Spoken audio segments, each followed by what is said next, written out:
It is Thursday night in East Lansing, Michigan. My name is Jim Comparoni, publisher, SpartanMag.com. Come on in, let's talk Michigan State sports, talk Michigan State basketball, a little bit of football, maybe some recruiting.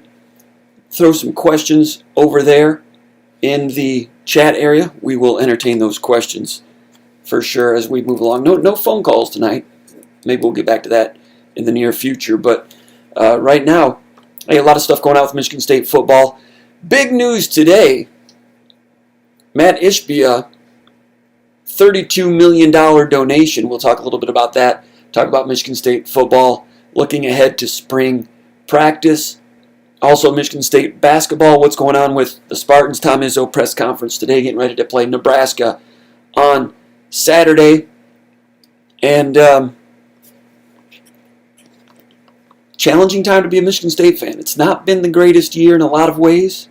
A tough academic school year. When I talk about the school calendar year, dating back to the football season into basketball season right now, hockey struggling a little bit, but I'm not sensing that Michigan State fans are all upset about it. I'm sensing some optimism, ready to get through this, get into year number 2 of Mel Tucker, and all that that's going to entail. As far as the future, we got a little bit of a look at the future. Yesterday, it was late signing day, the old signing day. First Wednesday in February, Michigan State. Tough news with Rayshawn Benny flipping to Michigan on Wednesday morning. We will talk about that a little bit. I've got about 12 or 13 questions in the mailbag, questions that were posted over at the Underground Bunker message board. We will entertain those questions tonight as well as questions over in the chat area. We look forward to those. As always, if you don't know who the heck I am or what this is, it's called Spartan Mag Live. Once a week, we talk Michigan State sports. I'm publisher of SpartanMag.com, which is the church of what's happening now with Michigan State sports. We cover Michigan State sports for Rivals.com. Been doing it that way since the beginning of the internet, basically, and having fun with it. We've been collecting a lot of maggers along the way. Maggers are SpartanMag.com subscribers. Give us a thumbs up. Subscribe to the channel if you have not already done that already. And go over to SpartanMag.com. Become a magger. Become a subscriber. You can try it for free. 30 days. You can try it. You'll get addicted to it. You'll love it. It'll become a problem. And it's a good problem. So what we do is we post. I posted over at the Underground Bunker message board at SpartanMag.com, and I invited people to post some questions. I'll get to those questions, and we'll have some fun talking about that, and also the questions over in the chat area. Signing day yesterday with Rayshawn Benny flipping to Michigan. So Michigan State's recruiting class, I think it was ranked like number 31 or so in the country.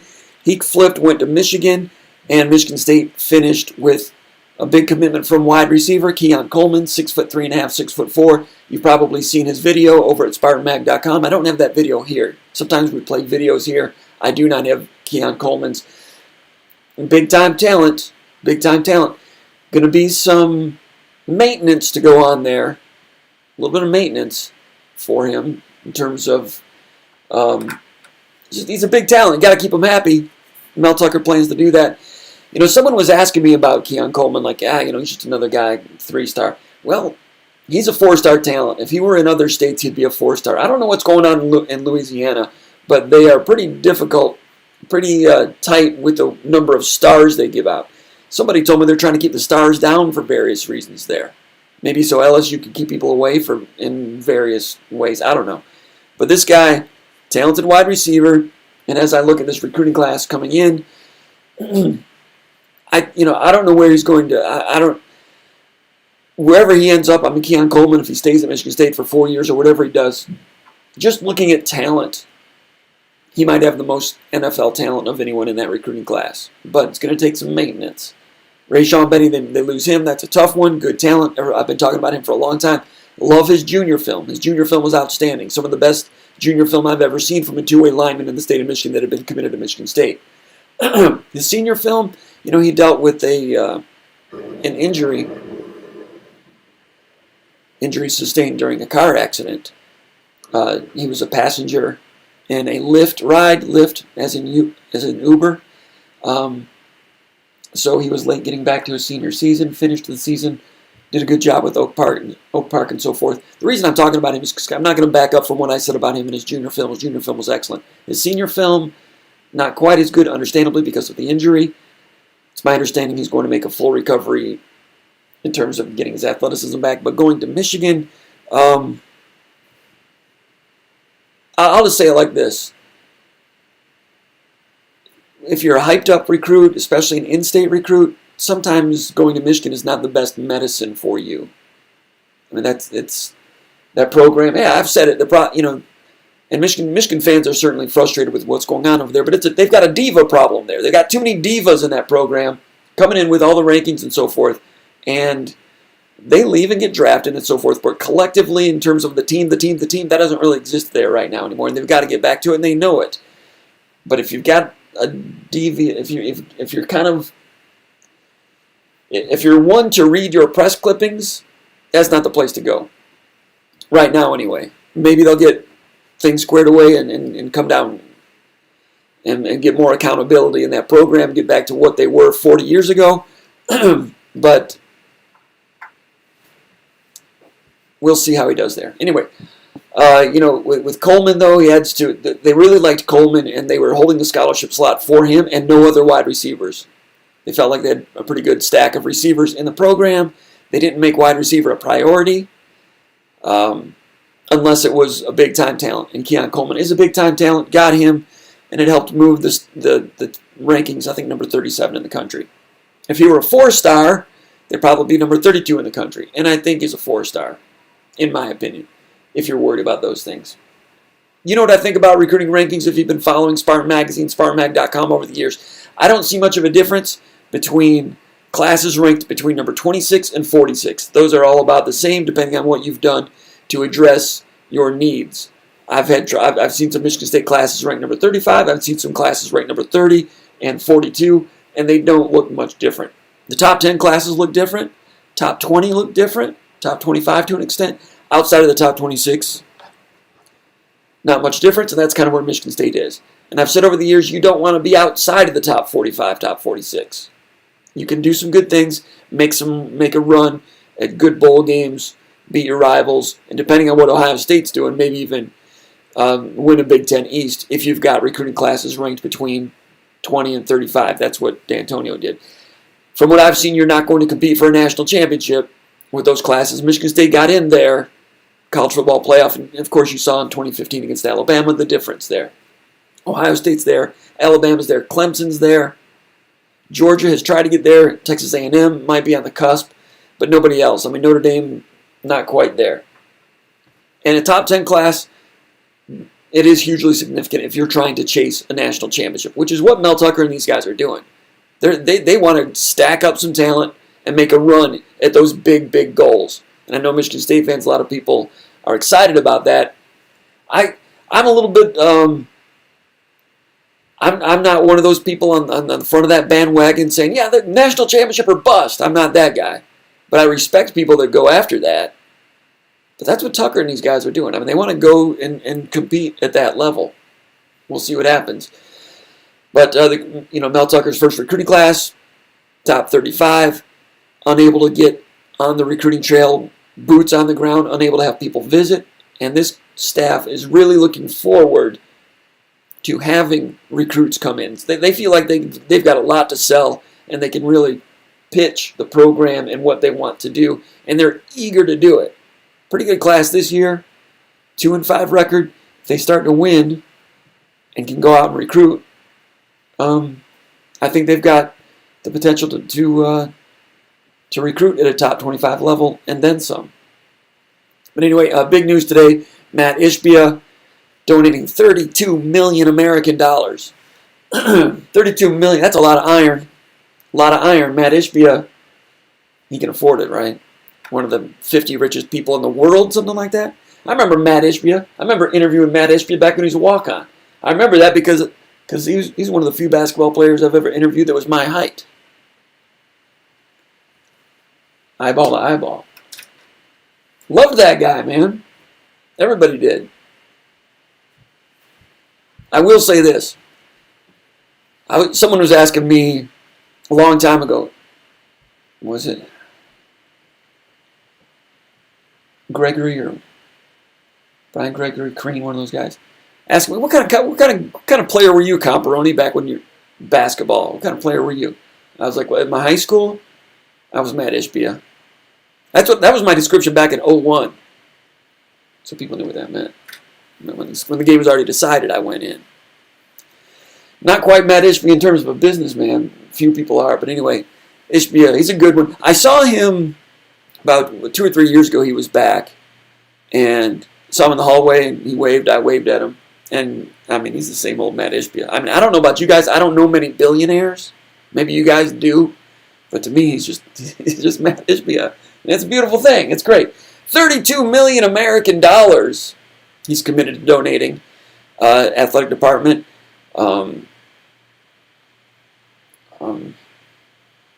It's going to do a lot for Michigan State football. I know that Mel Tucker's really excited about it. We'll talk about that in a moment. Also, Izzo today, press conference, and he's excited about the Ishbia donation.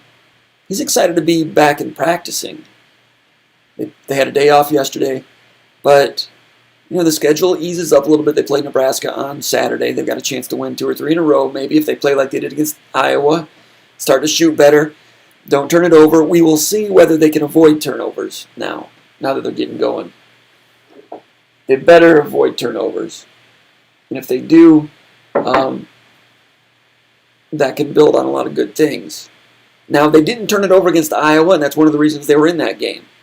But Iowa's defense might have something to do with that. Iowa does not play good defense. They don't pressure you much. They do not make things difficult. Nebraska, we'll see.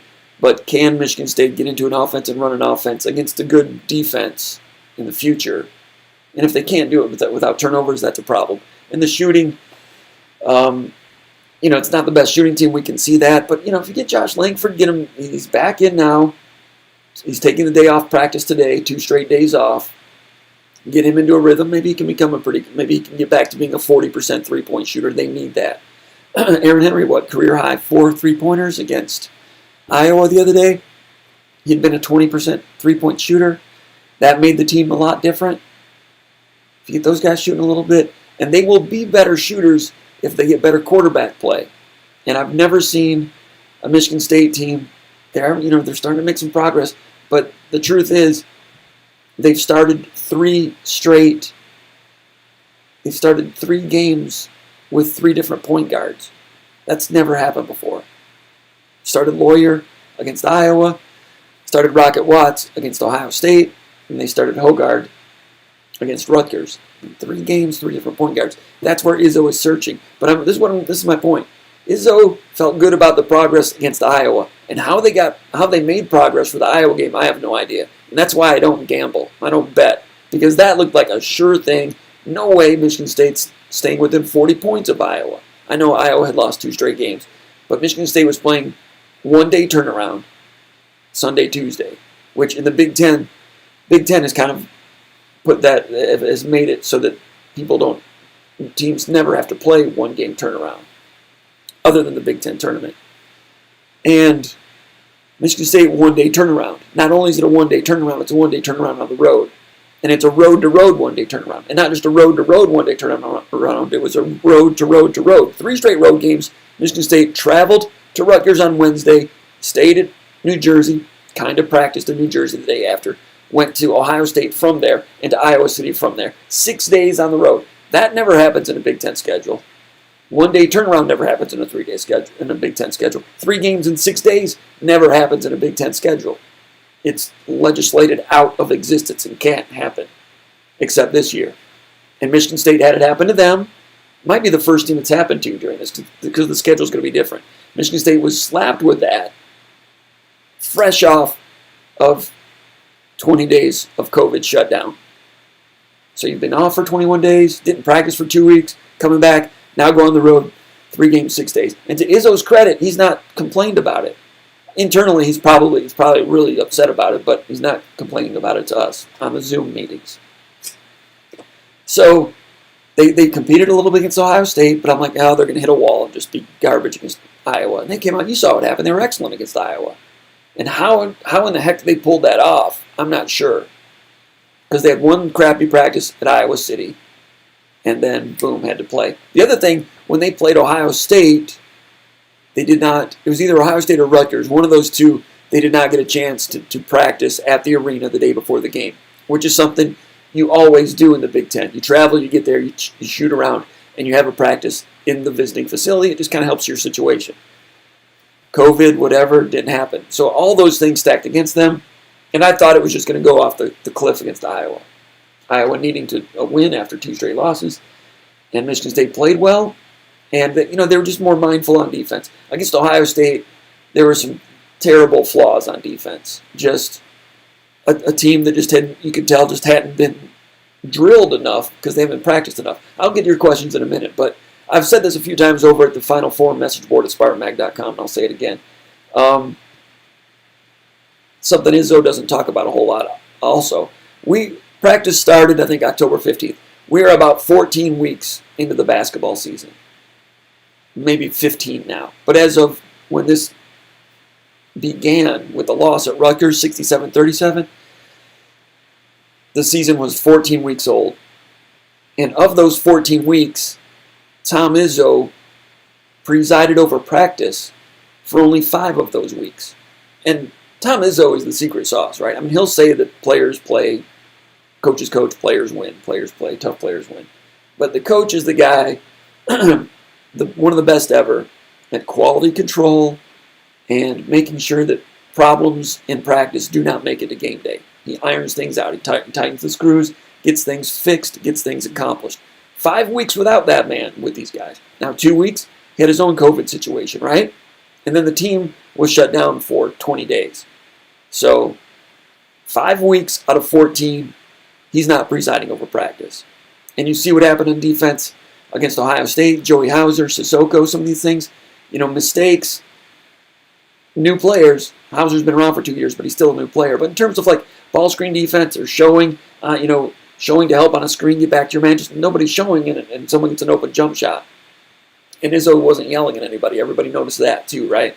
Against Iowa, Izzo started yelling more. He said he was going to take the gloves off and come down on them hard. Why was he softer on them? He said because he didn't know how much they could take. And he was sympathetic to them for all the things that they've gone against in terms of COVID and everything, all the challenges this year. So he has been lighter on them. And, he's spoken with some former players and so forth. He was talking about that yesterday or today, or maybe it was after the Iowa game. And they all felt that he should get the culture back and get on people a little bit more. So he had some meetings with some players, and he said we're going to get on people a little bit more. He also said he had individual meetings at Iowa during the road trip. He had a meeting with every player, sometimes on the plane, sometimes in a hotel. He met with everybody. He's keeping that team together. He was upbeat today. Why am I throwing this all together? He saw some progress against Iowa. The schedule's starting to might weaken here a little bit. There's no such thing as weakness in the Big Ten schedule. But you can just tell he thinks they've got a chance to win 2 or 3 here, get back up to 5 and 7. And depending on where they are and what it looks like at that point, it's going to be hard for them to improve much. There's going to be a low ceiling because of the point guard situation. But what I'm saying is I'm sensing some of that competitive, eager, back against the wall Tom Izzo, like, okay, you want to do this here, we're going to get this straightened out. That's the way he's always been. I had severe doubts. I still do, obviously. I mean, last week I had Michigan State's chances to make the Ncaa tournament below 40%. And still down there somewhere. But it's doing this. It's bottomed out, I think. And we'll see what happens. Anyway, let's go to the mailbag. What do we have here? We've got Mull from South Philadelphia. He says, I hope that all is well. He says, let's talk defensive end rotation. Talking about football. He says, defensive end rotation. He's talking about Beasley, Fletcher, Camper, Panashuk are our Michigan State's top returners, plus the Duke transfer, Drew Jordan. He says, do you think Michigan State grabs another defensive end out of the portal, or hope that a redshirt freshman or transfer, true freshman, can help provide valuable playing time? Well, that's the end of that question.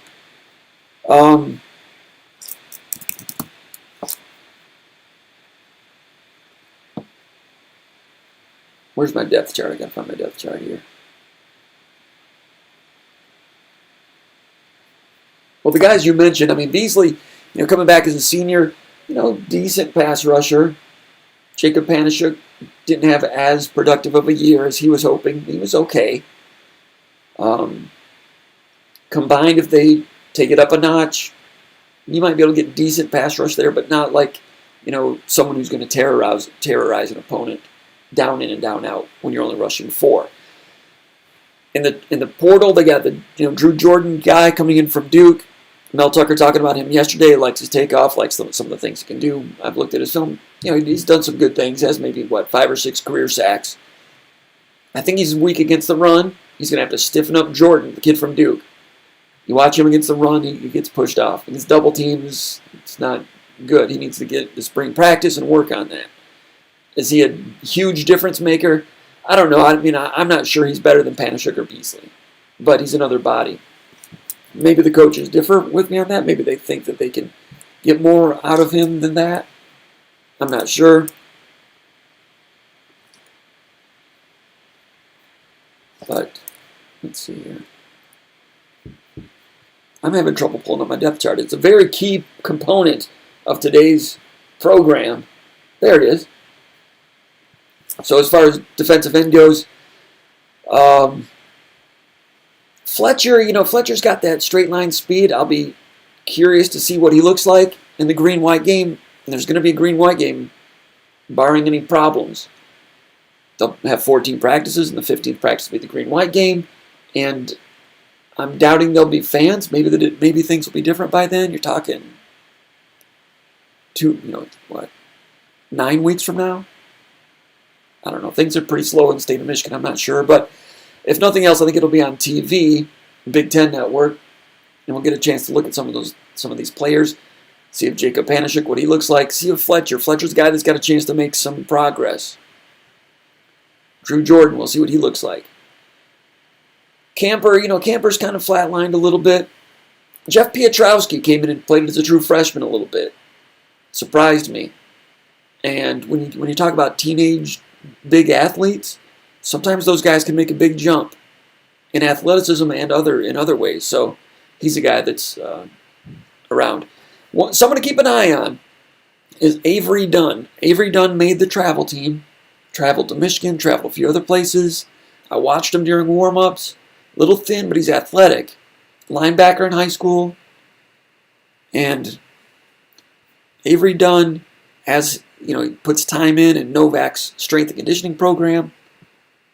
He's one of those athletic guys that can turn the corner. And as he fills in and gets stronger, Avery Dunn is someone to keep an eye on.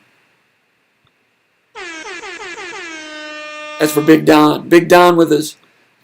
Big Don giving us a very generous donation a moment ago. It's personal sponsorship. Thanks a lot, Don. Appreciate it. Appreciate you. All right, as far as true freshmen go, Alex Okello, the kid coming in from Tennessee. I should have loaded the film from yesterday also. All these things, I was planning to do it. I ran out of time. Yesterday, Michigan State had a fan interactive signing day program, and they showed one film clip of each of the players in the incoming class. The one film clip of Okello, you saw some change of direction. And that was one guy whose film I wanted to see this year. And I liked that film that they put out because it was just one clip per player, but each clip you could tell they went to try to find the best clip. And I give them credit for that because in the past, Michigan State at signing day, 3 clips, and they'd be okay, whatever. But these were good. A couple of guys that I thought were a couple of clips that stood out. That Stephen Johnson from Florida, Venice, Florida. He's a quarterback, a thin guy. His junior film, a thin little guy.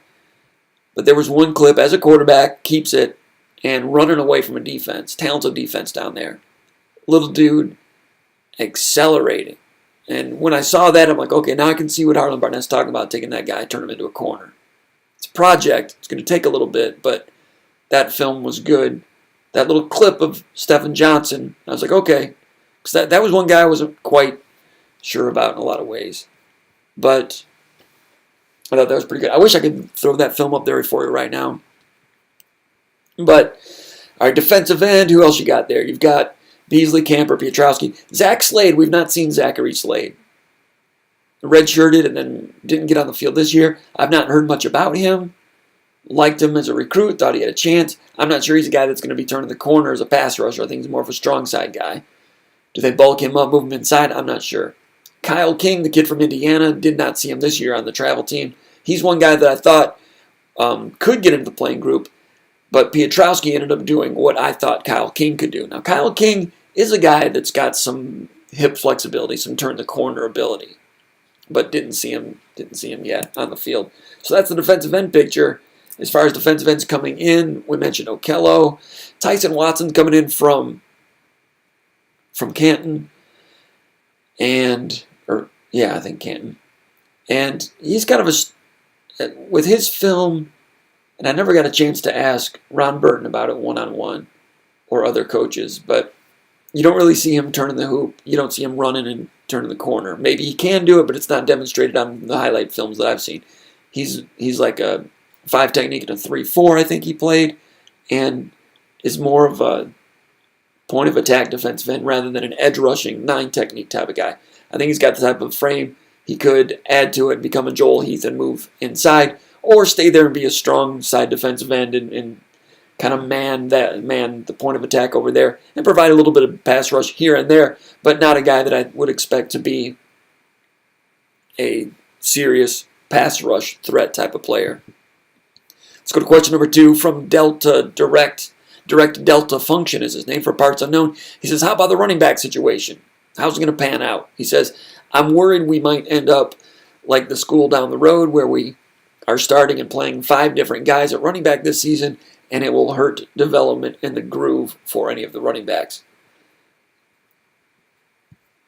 I don't know if that's going to happen. They're not going to be playing 5 and nobody gets hot. They're going to look to establish a hot tailback like a lot of coaches do. Yeah, Kenneth Walker coming in from Wake Forest. Jordan Simmons coming back as a true sophomore. I think that's a pretty good tag team. Harold Joyner's going to be joining the party in the summer. He's supposed to transfer in and enroll. So 2 transfers coming in. You guys know that. And Elijah Collins, a guy that gained 900 yards as a redshirt freshman. I'll be asking around a little bit to see how things are going, and we'll be finding those things out as we get closer towards spring practice. But, Connor Hayward, I heard some rumblings that there was some talk about maybe giving a look to him at linebacker or safety. I've not heard anything more about that. Brandon Wright is a guy that I think's got a chance to play some linebacker. I've not heard anything about him moving over there. That does not mean that it has not happened. But, he got some carries last year with this staff and not much work later in the year. So with Brandon Wright, I don't see him breaking into that group that we just talked about. Walker, Simmons, maybe even Collins, Joyner. Defense, maybe. I have to wait and see with spring practice. But to answer your question, I don't think it's going to be a bunch of jack of all trades, master of none. I think they're going to settle in on 1 or 2, and I don't think it's going to be 5 or 6 guys and none of them develop. They'll have some favorites. They'll pick some. All right, Connor from Livonia says, hey, Comp, first time asker, long-time listener. Thanks, Connor. He says, what's your whole outlook with the Rayshawn Benny situation? He says, do you think long-term it will be a benefit for the Michigan State staff? At the end of the day, he's a talented player, but it's still only one guy. I just have a gut feeling that Mel and company are going to take this one personally, as well as the Andrell Anthony situation, and use it as fuel for the next few years against Michigan. Well, something that I wrote a couple days ago, or yesterday, I mentioned if Mel Tucker didn't already hate Michigan, he does now. He understands what it's about. He's been here before. He was here in the 90s. He knew how hard it was to recruit against Michigan sometimes when they're winning. Now you see it's hard to recruit against them when they're losing. But Michigan State didn't win this year either. But what do I think? Let me say this. I've talked about this before, but you asked about Rayshawn Benny and the whole situation. Hey, Michigan...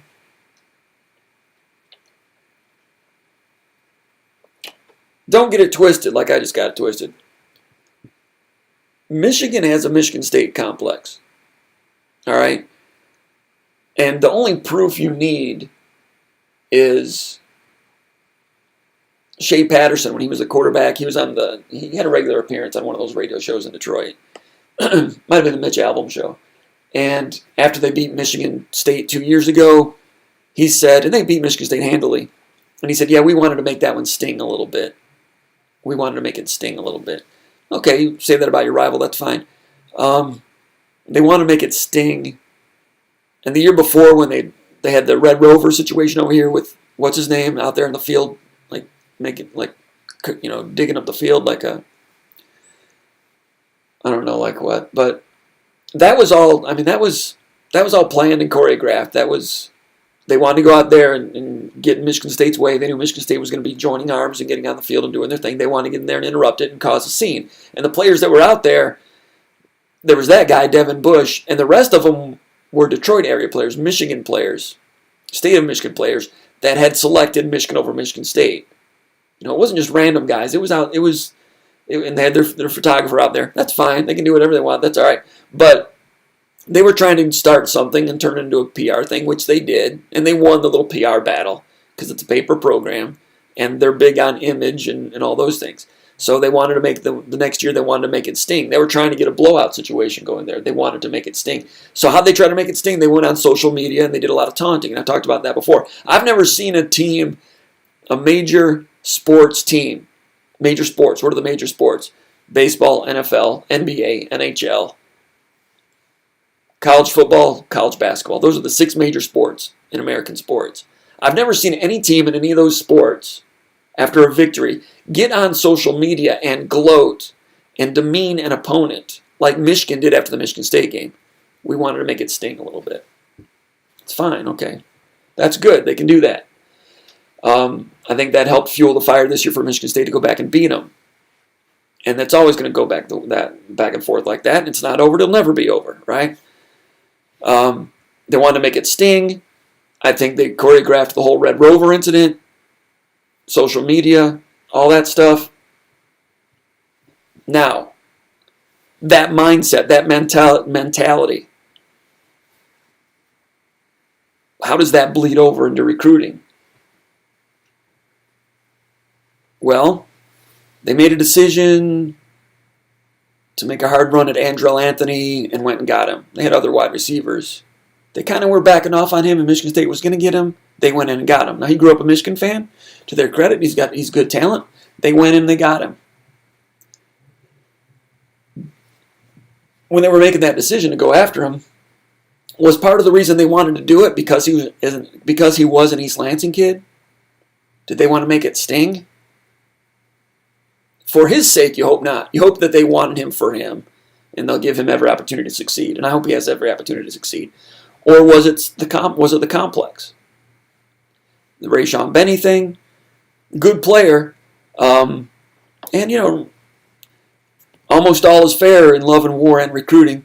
And there are some cooks in the kitchen, and they helped make sure that he did not sign in December. You know, because it's back and forth. It's propaganda back and forth. Michigan State was hoping that he would sign in December, and he almost did. When he did not sign, Michigan State coaches were like, okay, yeah, this one could get funny. And they continued to try to work at it, try to work on it, try to bring him in, and then you saw what happened. So you're asking me, well, you know, the long-term benefit, will this benefit Michigan State? Well, it certainly sparks the rivalry. I don't think Mel Tucker has any reason to hate Michigan right now. I mentioned if he didn't already, maybe he does, but that's just a writer throwing stuff out there. Mark D'Antonio came to East Lansing already fully hating Michigan. Okay, Bobby Williams hated Michigan. Perlis, you can bet, hated Michigan. Saban hates everything. All right? Darryl Rogers very quickly learned to hate Michigan. Tucker is just kind of neutral thinking. He likes to compete, likes to beat people. He's going to go after recruits, whatever. I don't think he's going to get bent out of shape because of that and recruit any harder or anything. He's always going to recruit hard. But he and his staff got an idea of the lay of the land and how difficult it can be to beat them sometimes. And like I wrote in the article, this is something I think Dino Foligno said to me way back in like 1993 about recruiting. He said with Michigan, it's easier to beat them on the field than it is to beat them in recruiting. That's what it was in the 90s. Okay. Perlis used to beat them about once every 3 years. Beating them in recruiting back then was really hard. It's not as hard now, And Tucker's going to try to put a dent into that. But if I'm a Michigan fan, I'm wondering a little bit more about the complex and how many, trying to win press conferences and trying to deliver a blow to Michigan State. Yeah, it's a little bit of a blow. Now, we'll see if Benny turns out to be a good player and gets healthy and can flourish in that diva culture. I'm not sure that's the best place for him, but I wish him well. I enjoyed getting to know him. I thought he was a pretty good kid. And made a decision there. Sometimes people make decisions that they don't want to make. Truthfully, in recruiting, sometimes players sign with programs they don't want to sign with. I don't know if that's the case with him or not, but we'll see. Big down for DeWitt earlier with the sponsorship. Appreciate that. He's got a question. He says, "Hi, Jim. Thanks for your thread a while back giving props to DeWitt's Tommy McIntosh." Yeah, very good wide receiver from DeWitt. Nice to hear that he now has an offer from Cincinnati along with multiple MAC offers. It may well be my DeWitt bias. Big Don is from DeWitt. He says, but I think he is every bit as good, if not better, than Andrell Anthony. We just talked about Andrell Anthony, interestingly. He says, obviously, we had another weird recruitment with Rayshon Benny. Have you heard whether or not he actually had enough class to call Mel Tucker before his flip, or did he just stiff them totally? I asked around about this, and I found out that, according to my sources, no, he did not call Mel Tucker. They found out, just like everybody else did, on Twitter. They had a good idea that it was heading that way, but no, there was no phone call. He says, tell us some other weird recruitments we may not have heard about, even those involving other teams. I can't think of anything right now. I didn't read that ahead of time. If I'd have read that ahead of time, I would have thought a little bit more. But I will say this. Laquan Treadwell, the wide receiver from Illinois a few years ago that went to Ole Miss and ended up becoming the centerpiece of a big recruiting scandal down there. Michigan State was recruiting him a little bit. That was a weird situation where it seemed to me, sometimes when there's a recruiting situation that is that dirty, it's being controlled by someone other than the player. And it just seemed very clear to me that whoever was making decisions for him wanted to pit rival schools against one another. Laquan Treadwell was giving Michigan a lot of lip service, did some radio interviews with Michigan. And Michigan State was recruiting him. And also Ole Miss and Mississippi State and Oklahoma State. Those were, at one point, those were like his six, as if he was trying to get two rivalry schools into a bidding war.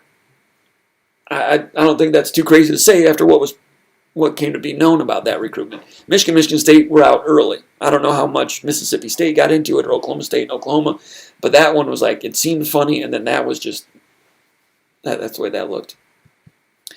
Let's go over here in the chat area and look at some questions. We'll get back over here to the mailbag in a moment. Old Tuck, first one in, starting five. He's the bell cow in the middle. We got X buckets for life.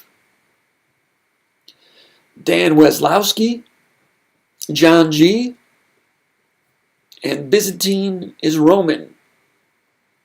That's the starting five. It's a different starting five. It's kind of like Izzo's team, different starting five every night. Well, Izzo hasn't made that many different changes. Anyway, Old Tuck's in the middle. Got X buckets for life at the 2 guard. Weslowski is the little point guard. John G, the 4. Byzantine is Roman at the other wing. Let's see, Old Tuck, any comments here? Dan Weslowski says, Jim, do you think Keon Coleman can break into the starting lineup as a true freshman? I think he's got all kinds of talent. I think he's got the talent to do it. We saw the impact Ricky White had before he was injured late in the year. But at wide receiver, you got Jaden Reed coming back. You got Trey Mosley, Jalen Naylor. To flat out beat out one of those three and Ricky White, without injuries, that'd be difficult to do. But I think he gets into the playing group. That's if he's well adjusted and all the maintenance is taken care of. He's got the talent to do it. John G says, hey, Jim, Byzantine is Roman says, are you taking calls? No calls today. We're just doing it straight this way. Partly because, you might remember last week we had that hissing problem. The mixer was down. Been working on it. Haven't got a chance to get a new one. When I get a new one, I don't know. And also, not many of y'all were calling. We weren't getting many phone calls. So I got rid of it, partly because of the hissing noise, partly because nobody was calling. But no calls, no. Thanks for your interest, though. X Buckets for Life says, I'm a SpartanMag subscriber. Good for you, man. Appreciate you as a subscriber. Walking proud. And witnessing for us. Appreciate that. It's good to have you. Detroit Spartan with applause for Mr. Matt Ishbia. Don Straight's on board. Hayden Fisher says, hello. How's it going, comp? Detroit Spartan says, Keon Coleman's built like and moves like Plaxico. But he also has some issues like Plax had and has. It's a good way to put it. Good way to put it. And I love Plax. I like Plax. Plax had some issues, but he never wanted to hurt anybody. He's a good team guy. Hayden Fisher says, who's got it better than them? Plenty of people. Don Straight, once again, thanks Don Straight. Gord Tenona's here. Gordy's here, he says. Mr. Bowman says hello from a very snowy Harper Woods, Michigan. Snowy, yeah, the snow's coming down in East Lansing right now, too. And I don't know what we're expecting, 3 or 4 inches? It's coming down. It was coming down heavy a minute ago. It's good. Truth be known, I got out on the lake a little bit, did some skating with my daughter today. Out there skating, shooting some pucks. Snow started coming down, just about an hour. Just reserved a little hour after I did some work. Went and did that, came back in, got ready for this. Got some more work to do. Chasing down some recruits at SpartanMag.com. The punter situation, some other stuff. Talked to Kamari Landers a little bit. Offensive lineman from Dearborn. Michigan State's looking real good for him. Top 15 player in the state. Good offensive lineman. Powerful. He's carrying some unnecessary weight. He's got to burn that off. But there's power and quick feet there. A lot to work with. And some other recruits. Kenny Jordan.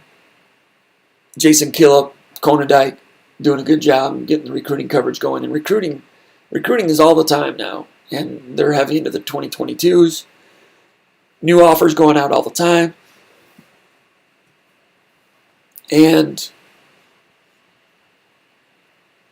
you might see a commitment coming in the next few days. We got our ear to the ground on that. Landers thought there might have been a chance there, but I think he'd like to hold off till May to do that. He wants to take some virtual visits. He's had a couple virtual visits. Had one with Nebraska, one with Oregon. He's got Michigan State virtual visit this Saturday. But Michigan State's in pretty good shape there. We've got a story coming out on him real soon. Hayden Fisher with the party hat. I think that's a party hat. Big Will says, what went wrong with Benny? He seemed to be all Michigan State, and then he just switched up. Well, and that's one reason I wanted to go down to Livonia about 3 weeks ago when Oak Park High School played Livonia Churchill in the regional finals, Division II MHSAA high school football playoffs. I wanted to go down there and see it for myself, talk to him if I had a chance from a safe distance, just see what was going on. And you may have seen some of the pictures over at SpartanMag.com with the Michigan State glove that he had on with Davion Prim. And, he was saying he liked Michigan State, and he certainly did on that day. And I asked him, I said, you still planning to sign with Michigan State? And he said, yeah. And he had the glove on and was excited to pose for a picture with the whole Michigan State thing. A lot of people thought that Michigan State was in good shape there. I never heard anything that went against it coming down the stretch, but the fact that he didn't sign in December was reason for pause. We were hearing that Michigan was trying to flip him. Very much a concerted effort, getting the current commitments to work on him to try to get him to flip. So they were trying. And anytime they're trying with a guy that for whatever reason did not sign in December, it's like, okay, something crazy could happen.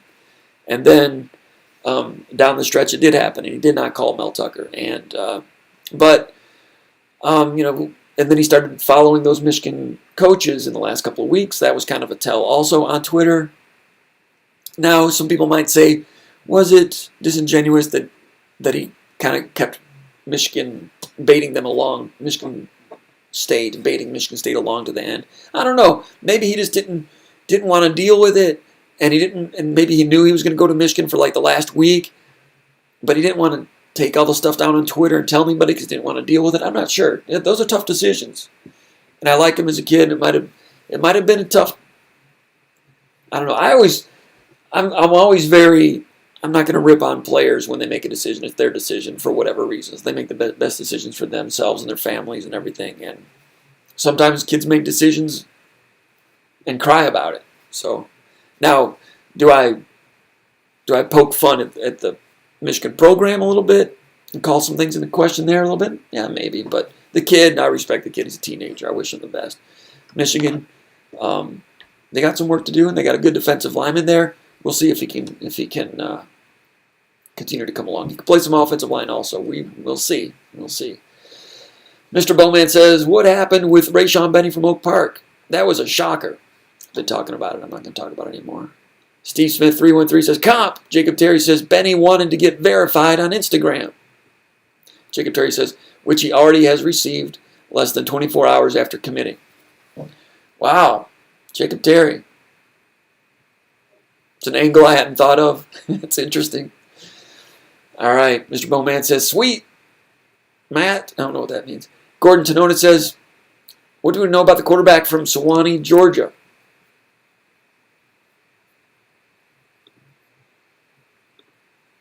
Let me see here.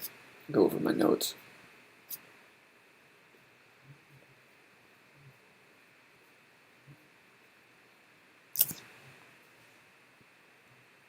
That's Sam Horn, 6'3", 180. He's a 4-star, number 14 player in Georgia, number 8 quarterback, number 138 in the country.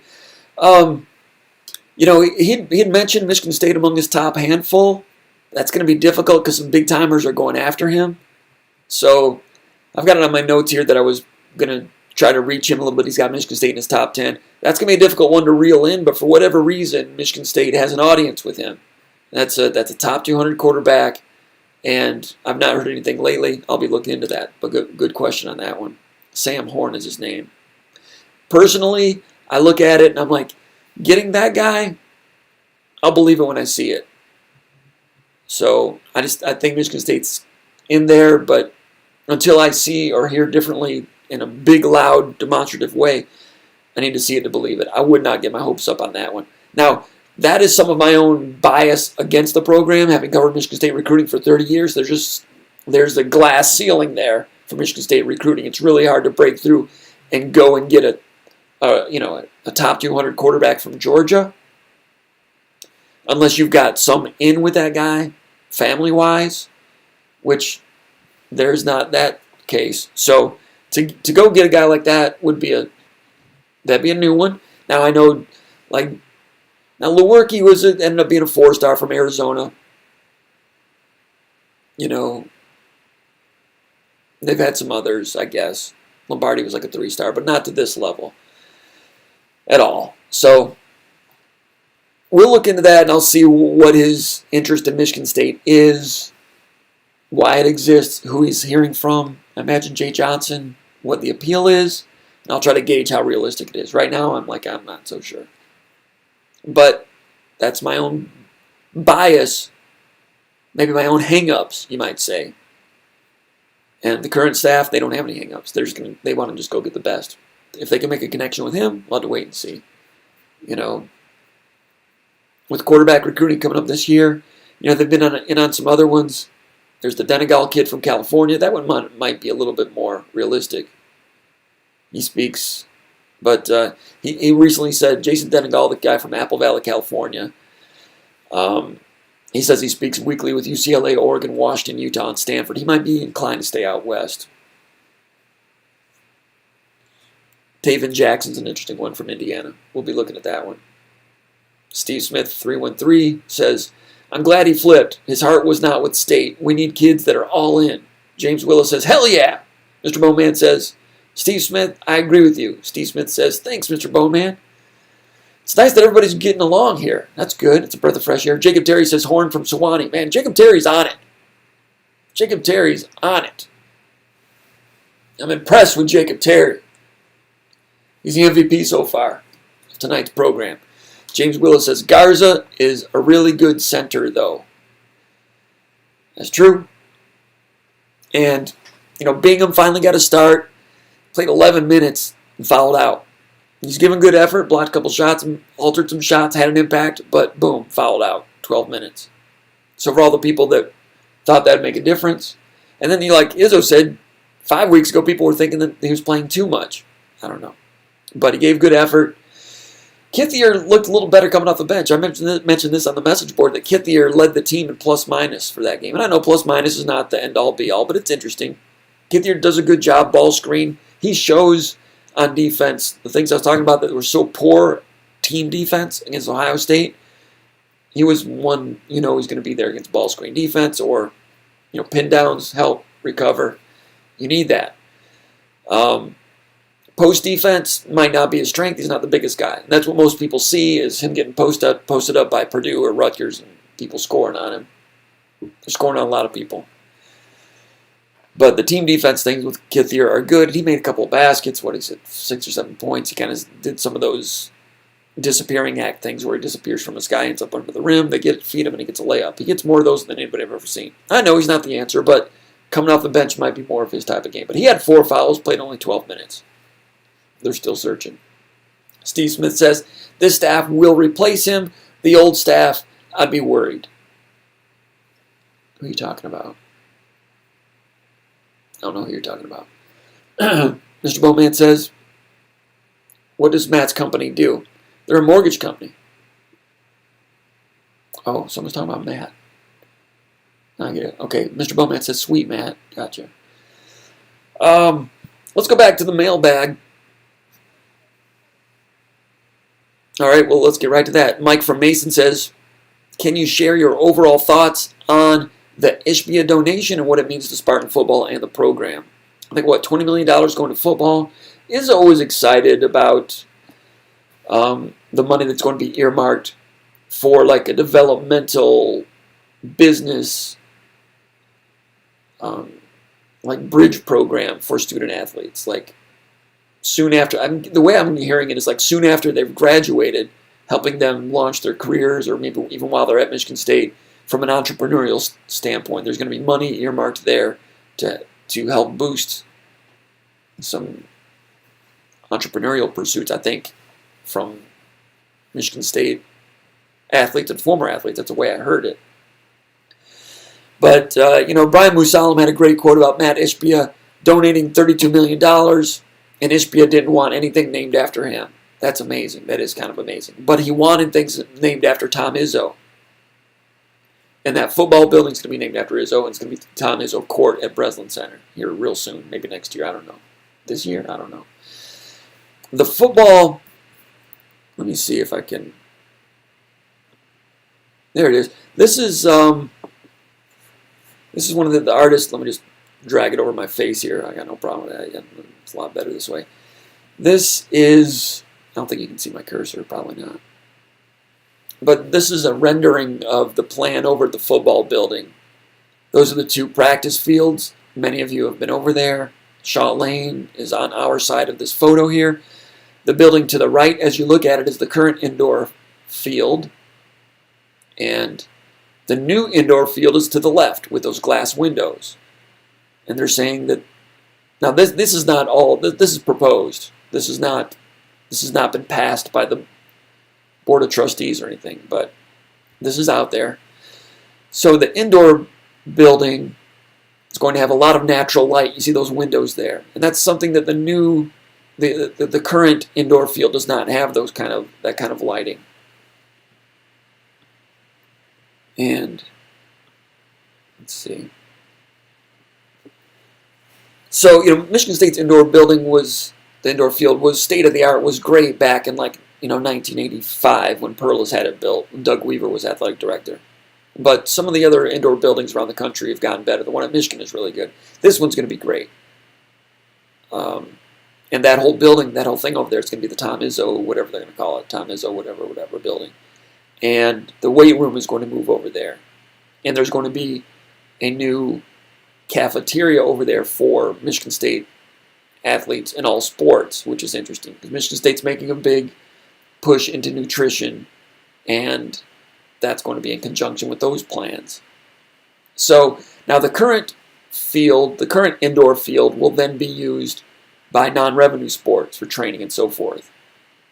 And also the Steve Smith Student Athlete Support System Services, that building, which is currently to the right as you look at this, that's going to be moving over to the Izzo building also. So it's going to be big time. It's going to be one of the best. So what does that help? That helps recruiting. And Tucker's coming in. He's got a big recruiting budget, a bigger one than they've had in the past. Bigger budget for support personnel, which you've already seen. With each assistant coach is getting help from a personal supporter. There's just more recruiting aides, the on-campus staff, the social media staff. It's just a different thing going on there. Now, this is the other side of the same building we just looked at. So the cafeteria is the point closest to you, and then there's going to be a new weight room there on the right. So the old weight room will be used by non-revenue sports, and that's a good weight room, but this new one, as you can imagine, it's going to be pretty dope also. So how does that help? Helps everything. Helps recruiting.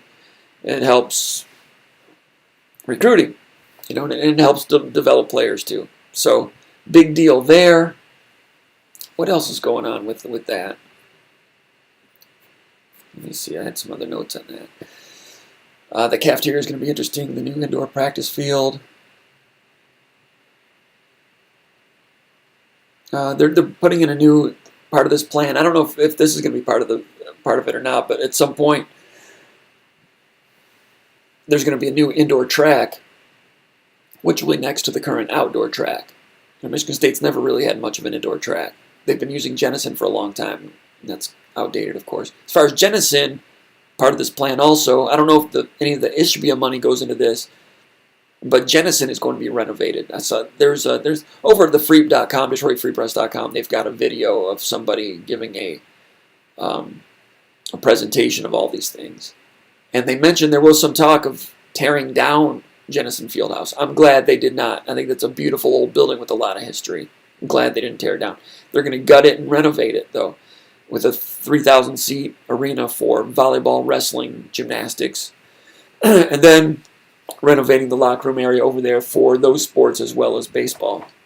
And so now this thing, if you look to the right of it as you look at it, that's where the current tennis courts are now. And so to build this, they're going to have to move the tennis courts, and it's my understanding they will move them over to the indoor tennis facility over on Mount Hope, which is just on the edge of campus. It might not even be on campus. A lot of people don't even know that there is an indoor tennis facility over on Mount Hope. But anyway, the outdoor courts will be going over there. You have to have outdoor courts for Big Ten tennis. So making room for it with the Izzo football building going in, or whatever it's going to be called. But that's good, I remember telling Izzo a long time ago, I think maybe after the 01 Final Four, whatever, I was like, Tom, someday there's going to be buildings named after you here. He's like, nah. Well, yeah. Ishbia. And it's cool that when this happens, the football building is named after Izzo. The hockey building is named after Biggie Munt. So you got a football coach name on the hockey building. A basketball coach name on the football building. It's cool. All right. So helps with recruiting. You're asking, what does it help with? Helps with recruiting. And sometimes, though, a lot of you people have been donors and have donated money to Michigan State, and you know that takes a hit, right? And they tell you why it's important. Sometimes, as a member of the media, I'm kind of lost on all that stuff. Yeah, recruiting's important, and players want to have the best facilities and all that. But the coaches appreciate the absolute heck out of that. And that money right there, I mean, they're doing flips about it. It's a big deal for them. That's all I'm saying. They think it's huge. And Ishbia, how about Ishbia, man? Amazing business he's turned over there.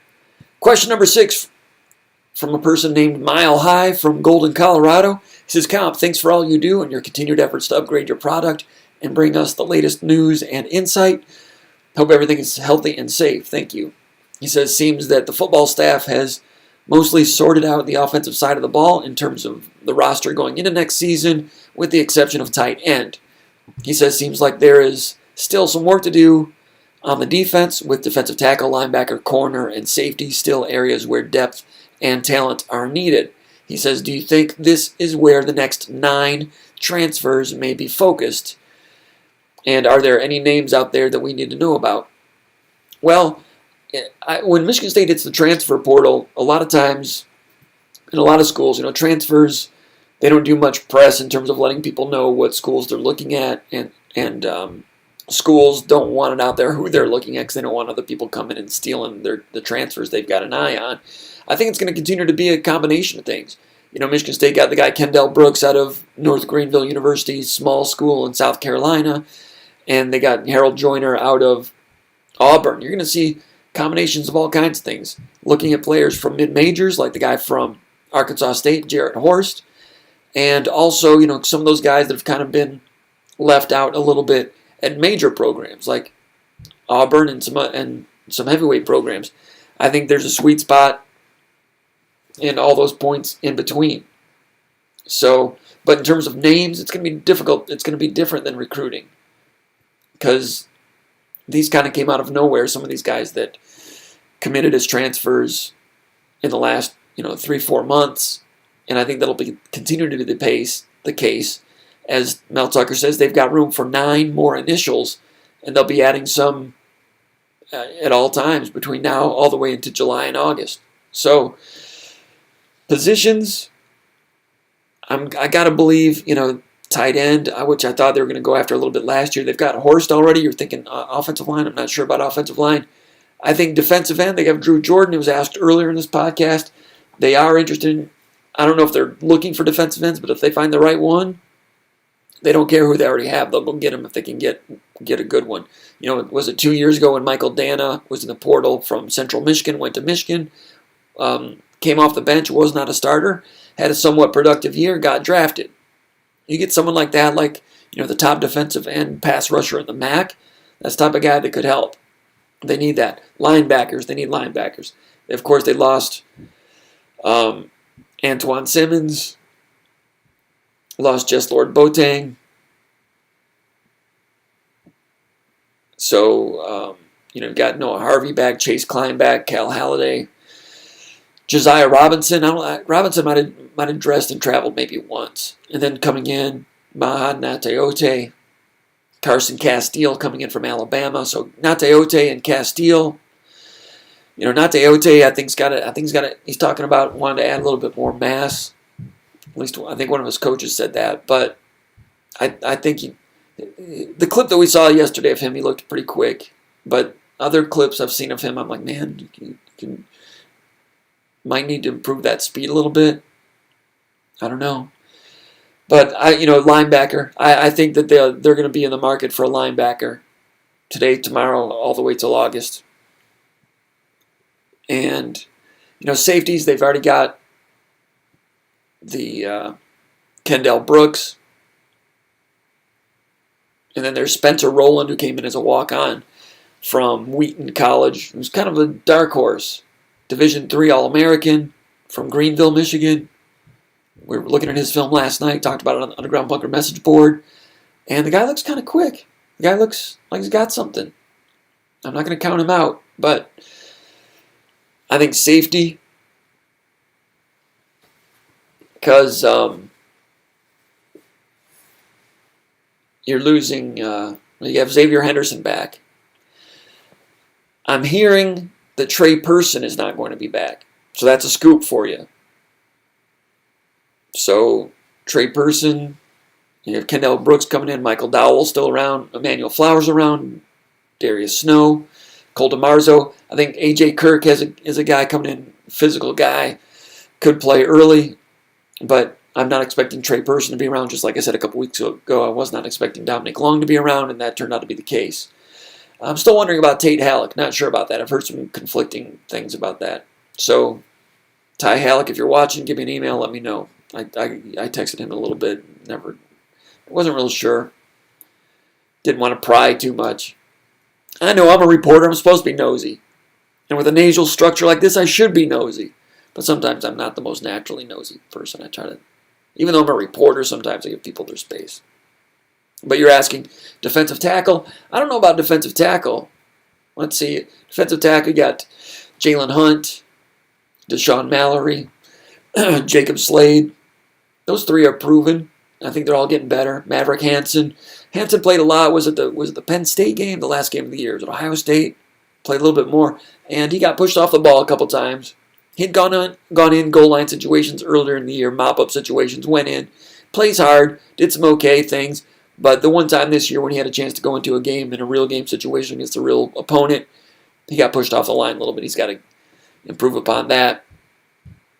But, if they get a chance to go get a difference-making defensive tackle, they'll take him and they'll move other people out. Or they'll tell them get to the back of the line. So even if I'm looking at it and seeing 3 or 4 proven functional players, if they have someone who's beyond functional, they'll go get him. Just like Drew Jordan. So 9 slots, that's a lot of slots. And yes, they will be busy in that regard at various positions. Corner, yes, definitely corner. Definitely corner. Definitely corner. You've got that on your list? Linebacker and corner, yes. Because corner, all of a sudden you've lost Chris Jackson, transfer portal, ends up at Washington State, which was a little bit of a surprise. Because I know he was kind of given the idea to teammates that he might just retire from football. And boom, ends up at a college. That was kind of a surprise. But you've got Kalen Gervin, who's, it's go time for him now, right? Got some growing up to do there. Angelo Gross played pretty well as a true freshman this year. Now he's going to be a sophomore. We'll see what he can do. But you lost Julian Barnett, lost Chris Jackson, lost Davion Williams. They kind of wanted to keep Julian Barnett. I mean, Julian Barnett would have a really good chance to start on this team. Would he go to Memphis or something like that? So, and there's a transition there. When the new coaching staff came in, it wasn't for everybody. I mean, D'Antonio was a good coach. He was tough. He was demanding. But D'Antonio was also very much touchy-feely players coach. Tucker's a players coach in some ways, but there's a lot of, it's business. Nick Saban business type of thing. Square business. And, some guys kind of missed D'Antonio a little bit. But it's a new culture. Get in line or get off the tracks. So at corner, you've got Angelo Gross, Kalen Gervin. And then a bunch of unknowns. I fully expect at least one transfer at corner. Position change, I think something like that could happen at some point. Yes. So corner, yes. Let's move on. Matt from Hastings, Michigan says, do you think Coach Tucker should have one more coach with Michigan ties on the staff? It feels like other schools have better contacts than Michigan State does for in-state talent.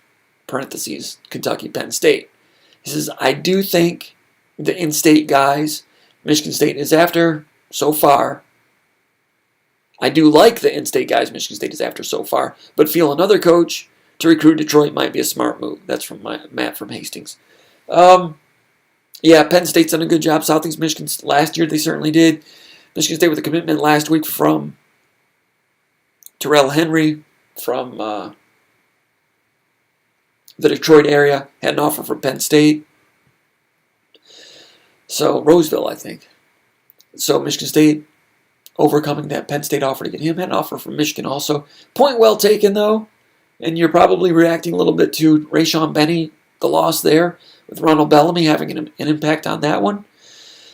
Fair statement. Michigan State recruiting in Detroit with, by position a little bit, but Courtney Hawkins has been down there a little bit, but usually coaches coach their own position. So,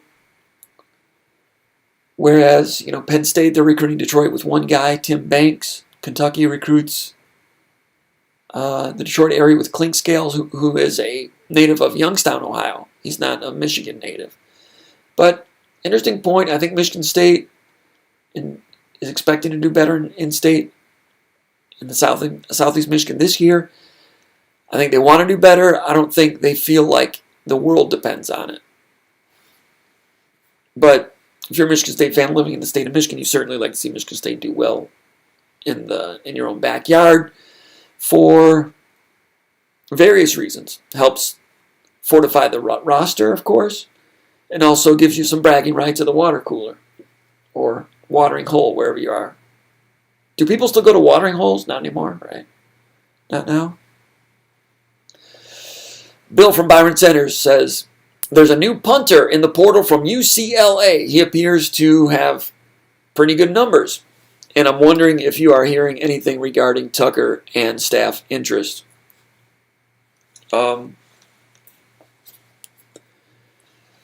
Well, yeah, Michigan State is interested. His name is Brendan Segovia from California. I spoke with him a lot last night, as a matter of fact. And I just switch up the view there, something I forgot to do. Let's go downtown here for a minute. Where's it at? How's that? Michigan State's right in there. Now, this is for a preferred walk-on. He mentioned that he's excited to get an offer from Michigan State. He tweeted that out there to get an offer, but it's a preferred walk-on offer. It's not a scholarship offer. It's an invitation to come in, be a preferred walk-on, and compete for a chance to get a scholarship later. And that's the same offer he has from USC and also Baylor. So it's Michigan State, USC, and Baylor right now. And he was committed to UCLA as a preferred walk-on and did not make it through admissions. So UCLA, which I'm sure makes Rick Neuheisel laugh, because Neuheisel's a former coach at UCLA, and he feels like that athletic department and university has not completely embraced the enterprise of college football. And this punter, one of the things he told me, Brendan Segovia, he said he wants to go somewhere where football is important. So is he admitted to USC? I don't know. But with walk-ons, the admission thing can be a little bit different. But Michigan State wants him, and they want it done quickly. Or, they don't want it stretching out for a long time. They want to get some answers at punter. That's another case. Michigan State had Bryce Behringer, punter, walk-on. Okay, right? Tyler Hunt moved to tight end. Evan Morris tried it 2 years ago, whatever. Mitchell Crawford from Australia came in, and, he was kind of okay, but, Mitchell Crawford did not have great numbers at UTEP. When he came in the portal last year, averaged like 38 yards a punt, so he wasn't the answer. So they're going after this guy, Segovia, just like when they went after the new punter, Hank Pepper. Pedrozo was okay at long snapper. They just went out and got another one that was better, they think. And that guy Pepper can play some linebacker too. Would not be shocked if he ends up being a playing group linebacker at some point in his career, as well as a long snapper. I don't think I've ever seen that combination before. I'm sure it's happened sometimes.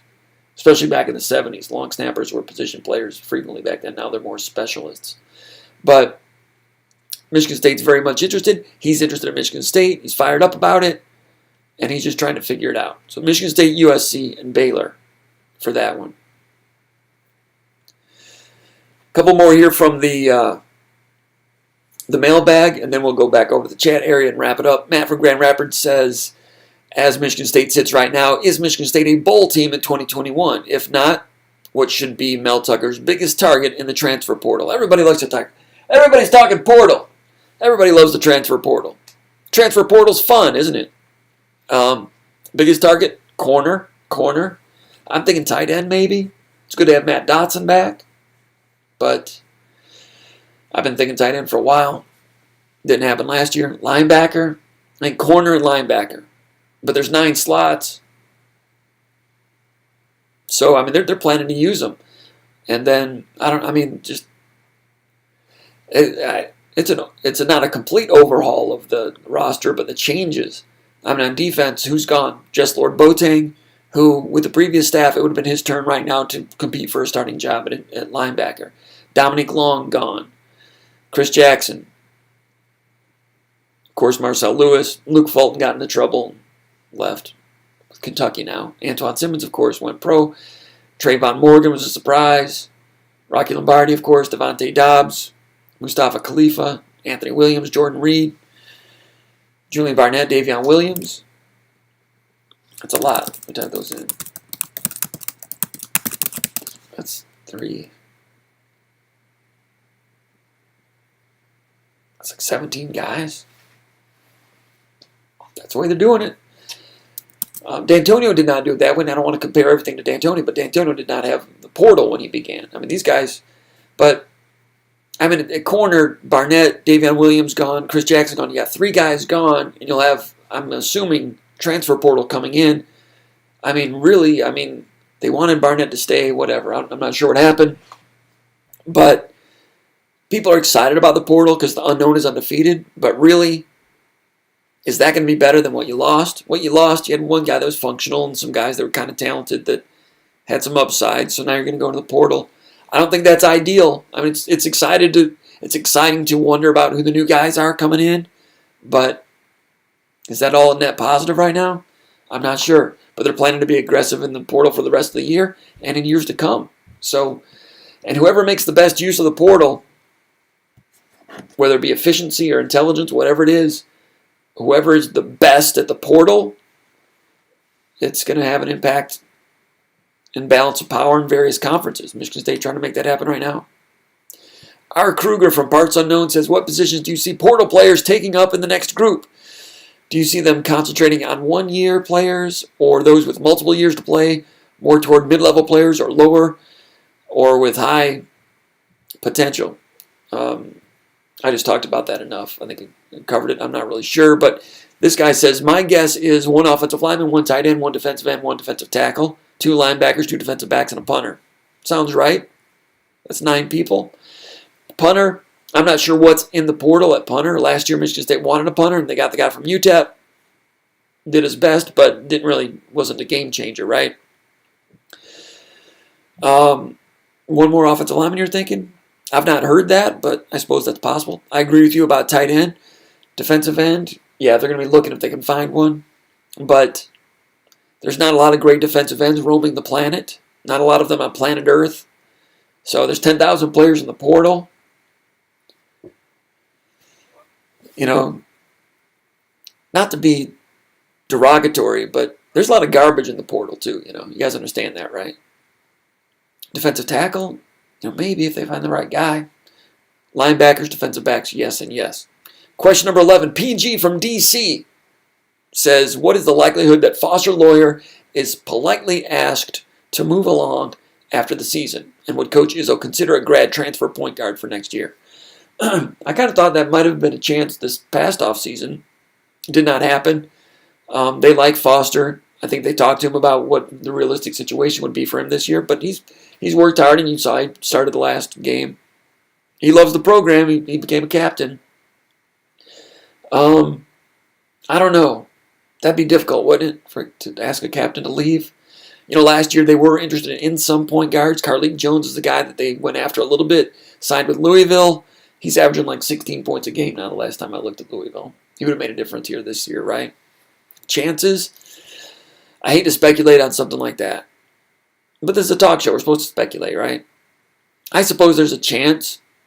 Michigan State's got a lot of scholarship guys right now. And how many seniors? Not many seniors, right? So they got to make room somehow. So, yeah, I think just from a number standpoint, some guys, I've got to believe some guys have to leave somehow, some way. When Michigan State went out with this current recruit class coming in next year, they were assuming Aaron Henry would be gone. But Aaron Henry has not played well enough to live up to those aspirations, which could complicate things a little bit. Nor has Rocket Watts, who thought he would have that kind of year this year. Question number 12, Mike from Lansing says, what do you think the magic number is of wins that will be needed in this messed up season to make the NCAA tournament? I talked about this last week. I think Michigan State needs to get within a game of 500 in the Big Ten. So however many games are left, and they're not sure how many games are left because there'll be some extra games shoehorned in there. So they're 2-7. They need to go. They're 5 games under 500 right now. They need to be 4 games over 500 the rest of the way. Yeah. He says, next question. Any word on whether Emoni Bates will reclassify? Seems more likely than not based on his more recent quotes. Yeah, I think that's the plan, going to reclassify. I think they're going to be done with high school basketball. Just like last year, the Bates camp was done with being, playing for Ypsilanti Lincoln and going against public school teams around the state of Michigan. So, yeah, I think he's going to reclassify. And then the question is, does he go to college for a year or look into whatever the professional landscape is? Whether it be saying, yeah, I'm going pro, and then you can just sign a shoe contract and go play in the G League or Australia or something. There's going to be a lot of money there on the table. Or will name, image, and likeness pass, and he'll get a chance to sign and do that on his way in? Maybe. Ncaa says that if they do it, there'll be guardrails, and one of the guardrails they wanted to install was that you couldn't start taking money for your name, image, and likeness until you have already completed a semester at your college. So that wouldn't be... So he'd have to wait till January to start cashing in if name, image, and likeness passes. It's a possibility. But, I ask around about Emoni Bates. I talk to some people, and what I hear from people that are involved in recruiting him for Michigan State and so forth is, things are pretty close to the vest with the Bates family, and Michigan State. Izzo's in there a little bit, but they don't rattle the chicken coop all that much. They don't upset the apple cart too much. They're in it. They want to be part of it and all that stuff, but they're not grilling anybody for questions. They've talked about options, but that's all not for public consumption because coaches can't talk about it right now. It's just a commitment. Sparty from Powley's Island, South Carolina says, "Hey Jim, how many wins do you think it will take to make the big dance? And what are the current Comparoni odds of making it?" I'm going to. Was it last week? Had they played against Rutgers already? I think. When they lost, I dropped it down to I think below 40%. I was in the 30s, right? Because they were staring at a 2-7 start. I'm going to raise it back up a little bit, up into about 34%. That's positive. That's optimistic based on where I was. Izzo's tone and playing a little better against Iowa, and what I said about Izzo not having practiced with this team for 5 weeks. Now they've got to really cram, and as you've seen, they don't have a great group of players, lacking a point guard, lacking perimeter shooting. But if he had had this team for an entire year with exhibition games and preseason games and all of those things, I think he could have squeezed a 500 or an above 500 Big Ten team out of this group, even against this tough Big Ten this year.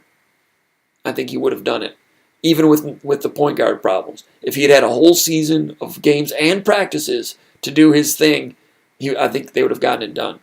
But the 5 weeks away and a team that needed so much work, it was a bad year for all those things to come down. And that's about it. Let's go back over here to the chat area, go through these questions. You guys like Chittenden Hall? You guys remember Chittenden Hall? There it is behind me right now. Isn't that nice? I think it's nice. All right. Steve Smith says, this staff will replace him. The old staff, I would be worried. I don't know what we're talking about there. Mr. Bowman says, what does Matt's company do? We already talked about that. Mike K says, MSU PGA is MIA. I don't know what that means. Hayden Vischer says, lawyer can fit in better against a team like Iowa, though. Exactly right. Exactly right. Man, against Ohio State, I mean, they really preyed upon Foster Lawyer's limitations. Foster's not a great passer. And of course, he doesn't have long arms, and he's not very tall. And Ohio State, every time Michigan State ran a ball screen for Lawyer, Ohio State trapped that thing with a two-man double team out past the top of the key and gave him trouble, and it was a crisis situation every time they attempted it, to the point where Michigan State stopped doing it. They didn't do that against anyone else, just Lawyer. So that tells you what some teams are seeing on film and what they think of Lawyer. So Iowa doesn't do that. Iowa's weak on defense. They try not to be weak, but they're weak. So against Iowa, Lawyer can not be as much impacted by defense. Impacted, that's not a word. Impact is not a verb. But you make a good point that Lawyer could start against Iowa. And the run game was better. The transition game was better. And I don't know how they got better at the transition game with barely having a practice and being that tired. So, you're right. I think there could be some fool's gold there, that Michigan State was able to get into their offense and run some things and not have as many turnovers. I think part of that reason is because the opponent they played, a team with Iowa that does not have great defense. Point well taken. We will see if Lawyer can handle other teams. He's a junior. He is what he is, pretty much, right? But I want to see if the transition game can start going a little bit more against some of these other opponents. Maybe, maybe not. Let's see here. I had some other notes. Let's see what else. Didn't work. All right, let's go to the next one. Wholesale mortgages. Matt's company. Big Will says, I hope Tom Izzo is willing to start Jaden Akins next year. The unknown is undefeated. Akins, good shooter, good pull-up jump shot. Tremendous finisher at the rim. Great athlete, right? Is he a quarterback? I don't know. Will he get a chance to quarterback? Probably so. The quarterback? I don't know. But yes, a lot of talent. Mr. Bowman says, oh, sweet. Congrats to him. James Willis says, yeah, that schedule is a B. James Willis says, I can't wait to see Max Christie play. Mr. Bowman says, has the women's team been shut down any this year? Yeah, they were shut down right when Michigan State was. But for not as long, I don't think, right?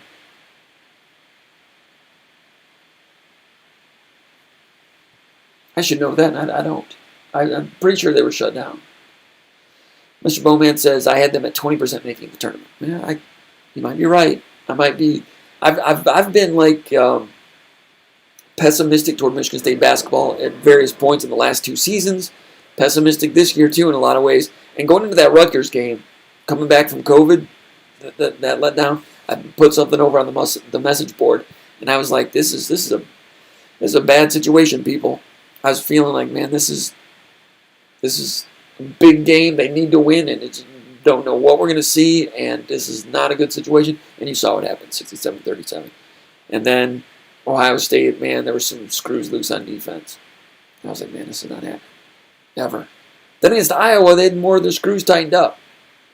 Transition game was a little bit better. And I'm not just talking about guys making shots at the beginning. Like other things. Like in the first 5 minutes, it was just the operation, the structure was more tied down. So that gives me hope for them that they can build on that. I think they can. So I was Mr. Negative about a lot of things last year and the year before. And I was Mr. Negative this year, back before all this stuff hit the fan. But now I'm not saying it's a buy yet as a stock for this year short term. But it's enough for me to be intrigued by what happens next. Steve Smith 313 says, would Izzo accept an NIT invitation? I don't think there's going to be an NIT. Juju Smith Schuster says, hi there. Mr. Bowman says, SS, I don't think so. Rob South says, Juju. Matt McLeod says, shout out Spartan Nation, sipping some whiskey in Chicago, staying warm and listening to some SpartanMag. Sounds like a plan. Matt McLeod, you're my guy. Way to be. Sipping on some whiskey in Chicago. Sounds great. Would like to be doing it at the Tin Lizzy. Is that the name of that place? What was the other place? The Michigan State bar there. We used to send issues with Spartan Magazine there. Tin Lizzy, and what was the other one? I should be able to remember that. I suck. Rob South says, what's up, Juju? Steve Smith 313 says, I'm with you, Mr. Bowman. Just move on. Mr. Bowman says, yep, and learn from this season. Steve Smith 313 says, painful to watch them play so hard and lose. Yeah, that Iowa game, that was Painful, but painful only, the pain part of it is because the record is so bad. I mean, if it were a team that you knew was going to be in the tournament and just trying to get their crap together, it'd be a lot more palatable and you'd be able to stomach it more. Just me speaking, just me talking. You can ignore me if you want, but now they're trying. It's an unlikely climb back to the NCAA tournament now. That's something we've not seen since 1997 around here. That's something we've not seen since a lot of you before you were born, to be in a situation where it's like you're trying to climb back into it and looking like an unlikely task. Difficult situation. Talking to Aaron Henry today at the Zoom press conference, and Aaron Henry said, "Yeah, we think about it. It's hard not to." And he says the whole plan is just one game at a time. It's a cliche, but they want to come out and get a win. And they think they've got something. They think they're gonna. If you ask them all to take a lie detector test, are you guys gonna go on a run of wins? Are you gonna make the NCAA tournament? They would all say yes. Now that's not really lying or not, but they think they're gonna do something. They really do. We'll see. Jordan Simmons as well, says Hayden Fisher. Mr. Bowman says, "For sure, it's killing me, bro." I don't know what that means. Matt McLeod says, "Hey, Comp, do you think Watts is planning to transfer after the season? This has been a very disappointing season for him. I hope he doesn't, but I wouldn't be surprised." Never know. I wouldn't be surprised if there's some sort of transfer going on. It wouldn't shock me. I don't know if it's him. Just wouldn't shock me. I think that he gets along with Izzo well. I think Izzo likes him. I think Izzo would love to continue to work with him. But we'll see. Old Tuck says, "Comp, where did you play your high school ball?"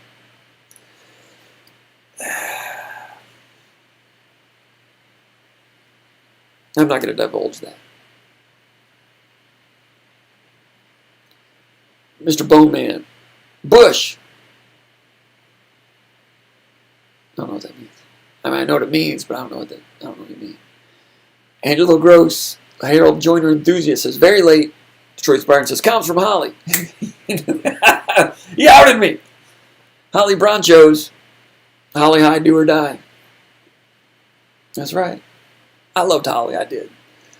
Little town in northern Oakland County. Little railroad town. Got the Dickens Festival there, Renaissance Festival, Carrie Nation Festival. Nice festivals. Old buildings, Battle Alley. It's just one of those towns that's about 150 years past its prime. Old railroad town.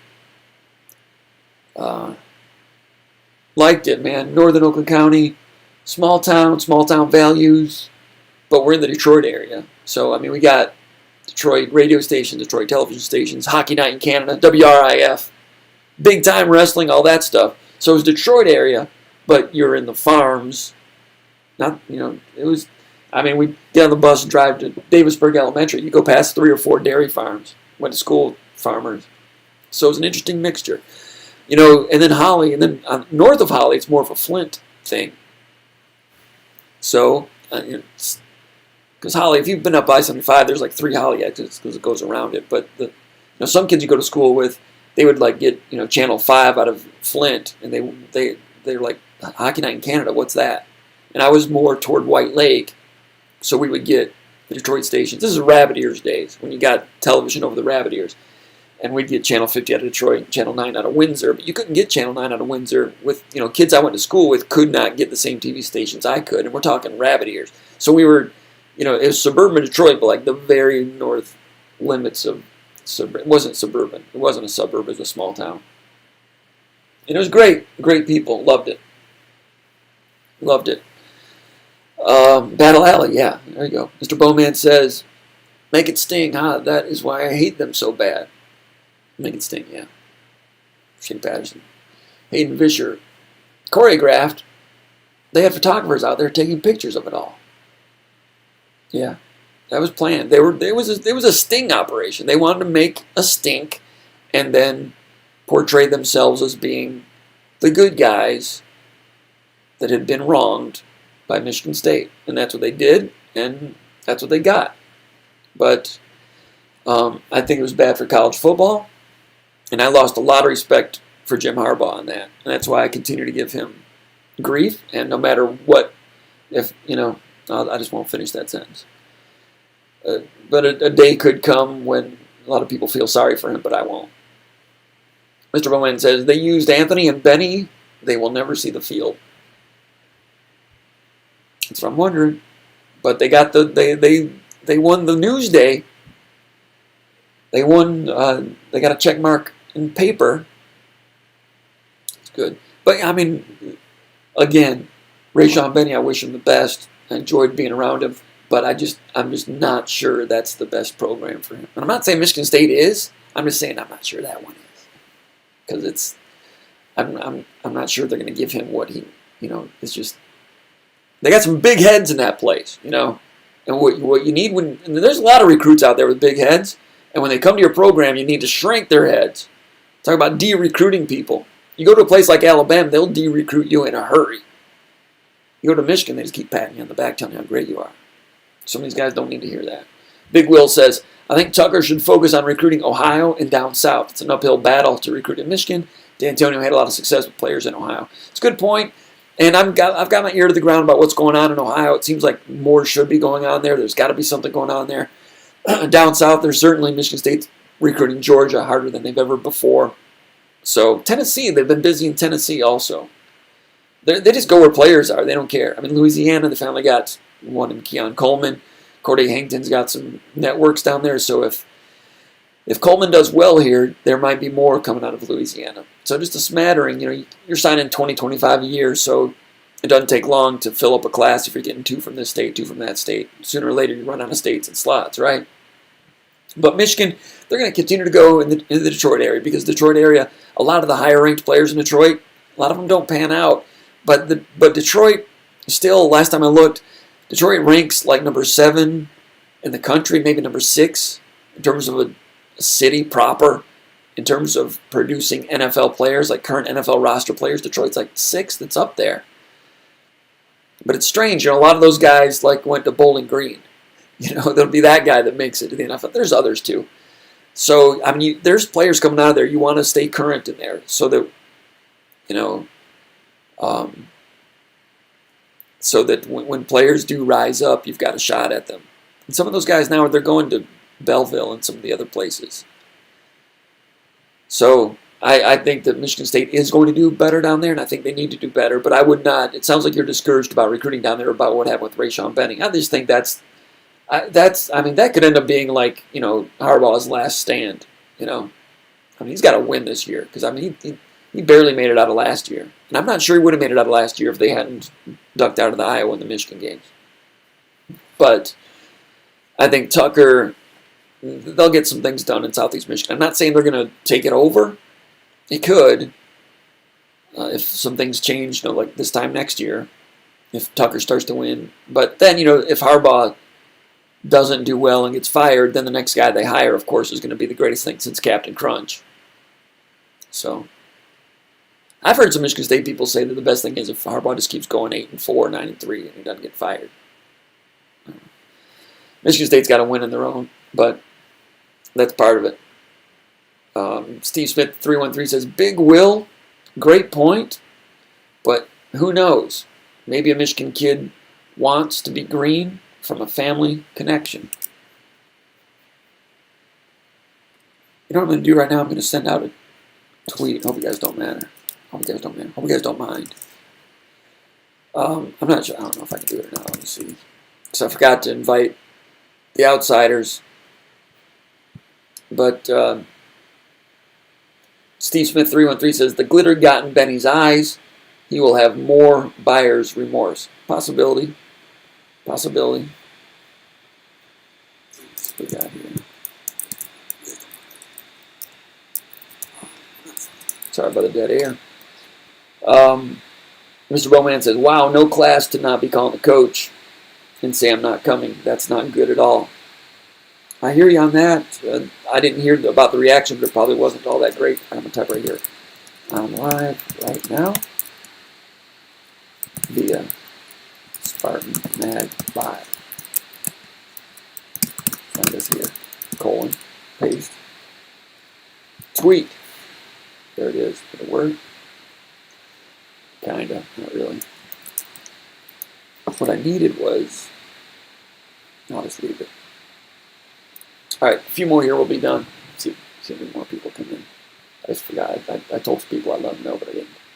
All right. Mr. Bowman says, that pissed me off even more now. Patrick Goebel says, don't blame Benny, blame his parents and his high school coach.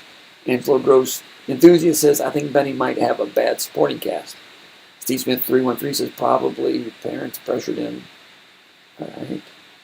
Steve Smith 313 says, his flip will make us better. We will be okay. Adami Fika says, go green like the stream for comp. Thank you. Angelo Gross says, comp. What do you think about 5-star Jacoby Williams? 5 stars, I mean, you got to walk before you can gallop. And I just, don't,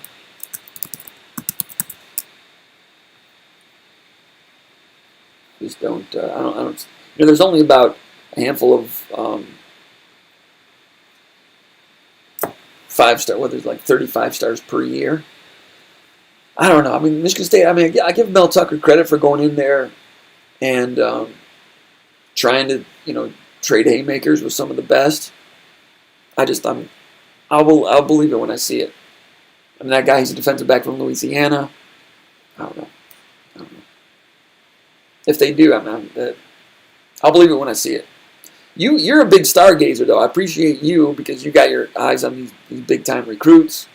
Maybe I'm too old and jaded on those things. I don't know. Hayden Fisher says, funny thing about being verified is all the mid-year enrollees got Instagram verified within first week of being on campus. Interesting. In terms of verified or like the check for Twitter, I've never tried to get one of those. I'm verified on Facebook. I didn't try to try to. I don't remember. But I'm not a guy that really seeks check marks. Maybe I should. Someone told me I should because it makes you look like you know what you're talking about or something. But there's plenty of people out there with check marks that don't know what they're talking about. But I'm not a check mark seeker. Sounds like a cereal. Hey, did you get a new box of check mark seekers? Hayden Fisher says, funny thing about being verified is, I already read that one. Spunky181 says, I think the portal is the way to build for now. They seem to think so. Troy Spartan says, I don't. I don't know which of you is correct. I think you can help. I think you can get help in the portal. But the whole shake it up, throw these guys out, throw these guys in, Yahtzee. I don't know, man. I don't know. I do think that, maybe it'll work, I don't know. But that team thing, especially now where nobody is together, with COVID, they come in and they lift weights separately, and they work out separately, and they live separately. The team concept, you're going to have people, you're really going to have teammates that don't know each other. And that's going to be true in some respects at a lot of programs, but especially Michigan State right now. I just don't know. Hayden Fisher says, Damian Terry, 5.8, 4-star.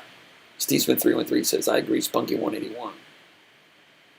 Spunky 181 says, do you talk about the plans for the new football building yet? The plans look awesome. Yes, we did talk about it. 313 says, get monsters in the portal, NFL guys. What? Get monsters in the portal, NFL guys. Yeah, and I think I'll just go out and buy a Rolls Royce. There's a few good NFL guys in the portal, probably. But, this belief that the nameless, faceless guy that you have in mind in the portal that's going to come in and save the world. How'd that punter look last year? I don't know. Drew Jordan, he might be all right. Drew Jordan, like I said, against the run, not so great. Harold Joyner, I don't know. I like the running back from Wake Forest. I think he's okay. Is he better than Jordan Simmons? Probably a little bit right now. He's more of a veteran. Simmons might be better later. I don't know. Hayden Fisher says, portal is for placeholders to get some immediate help, not for continued help, in my opinion. Aaron May says, Comp, what do you think about the recruiting philosophies differences between Tucker and D'Antonio? Big difference. D'Antonio was aggressive earlier, and then later kind of got into like that Judd Heathcote mold. Like, we're going to go, we'll find our guys, we'll talk, we'll do our networking, and we'll get our guys, and we'll coach them up, and, and he was better off somewhere in between, getting the Ohio networking and also getting some Ohio 3-stars, doing a great job evaluating some of those 3-stars, and coached them up and winning championships. But there were some big recruiting victories in there as well. I mean, Tucker really wants to, Tucker's not all about the star. He doesn't care about stars, but they're going after big time recruits. But they're also going out and offering people that don't have offers. Like last week, they offered the kid Blair. Let's name Blair. He's a defensive back from Knoxville, Tennessee. That was the first Power 5 offer. There have been a few guys where Michigan State was the first Power 5 offer. So, guys with no stars. Shannon Blair's his name. DB out of Knoxville West, 6'1", 165. And since then, like today, he got offers from Duke and Wake Forest. Right after Michigan State offered, then Liberty offered, and Coastal Carolina. Now Duke and Wake Forest. And there's going to be more. So, but Michigan State looking at the film, getting it done, getting the evaluation done, reaching out, making an offer. So, yeah, they're going after 5-star guys like the guy in Louisiana, but they're also going after this guy in Tennessee that had no offers, that's a no-star. He's not going to stay a no-star. He'll end up being a 3-star. But they seriously go over their film, and they've got everybody going over a ton of film every day. So I think that they look to branch out further from home much earlier in the process than D'Antonio did. D'Antonio's staff may never have seen that guy's film from Knoxville. Certainly not by now. They wouldn't have. Michigan State's been busy. They offered. I think Michigan State is doing a good job with outreach in the state of Michigan right now, in Southeast Michigan. At the end, D'Antonio and his staff did not have much confidence to recruit in Detroit because of the Curtis Blackwell situation. Now that thing's blown over. I don't know. It's been blown. I don't know. It's not. It doesn't seem to be a hindrance anymore. So it's different. This portal thing is completely different. I mean, D'Antonio would have. Well, they were his players. So Tucker, when he gets his players, Tucker's going to be holding on to his players. But going with the portal rather than your redshirt sophomore. But if you don't think the redshirt sophomore is what you want, and you want to go out and evaluate the portal and bring in your guys, I guess that's your prerogative. It's intriguing. I'm not saying it's right or wrong, but it is different. DoorsFan91 says, are you feeling any gut feeling on Gates Jr.? Will getting Landers help with Gates? Landers is the big offensive lineman from Dearborn. Fordson, I talked to him today. It's his birthday. Kamari Landers. Big offensive lineman, powerful, quick feet. He's got some weight that he's got to get rid of. One scout told me that COVID was not a good thing for him. Put on some unnecessary weight. His junior film's still pretty good. Quick feet. Played some defensive tackle too, and he's windshield against bugs as a defensive guy. I mean, he just knocks people out of there. And Nebraska likes him as a defensive player, or either way, or they've not ruled out defense. And he's just got some power to him. And you get him in a weight room, I mean, he could be a real high ceiling guy. So I asked him about Antonio Gates today a little bit, Antonio Gates Jr. And he was just like, he's a good guy, he's a funny guy, whatever. But I didn't really get much insight on that whole deal. But are they best friends? I don't think so. If you get Landers, could it help? It couldn't hurt. But I'm still getting a read on that whole deal. Antonio Gates, his recruitment's been, it's been kind of quiet. Michigan State's in there, but he's not a guy that's doing many interviews or anything.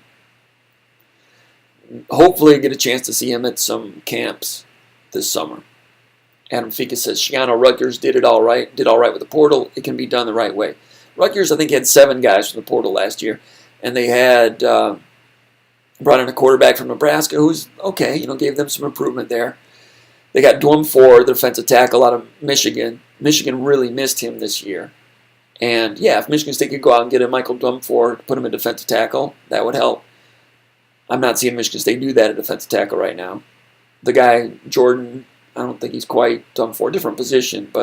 And then who's the defensive back from Ohio State that they got? I can't think of his name right now. But Rutgers, that guy from Ohio State was Ohio State plays three corners, and he was one of the three corners. And he wanted to be more of, I think he wanted to go somewhere and be more like on the island, like a feature corner type of guy. That's not a word, but that guy, I can't think of his name. But that guy was MVP of the Rose Bowl 2 years ago. So Rutgers went out and got MVP of the Rose Bowl. They got dumped for, and they got Crookshank, kick returner from Wisconsin, who wasn't getting much run as a receiver at Wisconsin. He was just a kick returner. So Crookshank wanted to go somewhere, I think closer to home. He's from out there, and have more of a role. So Rutgers was better. Would they go? They go 3-5 this year, so they were better, and the portal had something to do with it. But again, I think they had 7 guys. Michigan State's looking at bringing in 15 guys. I don't know what it's going to look like. I've got no frame of reference on that. I can't say it's good or bad or whatever. It's just different. It's aggressive.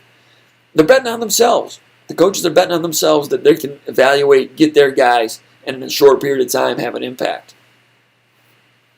They put in the work. I give them credit for that. Mr. Bowman says, wow, that looks sweet. I hope the board pass it.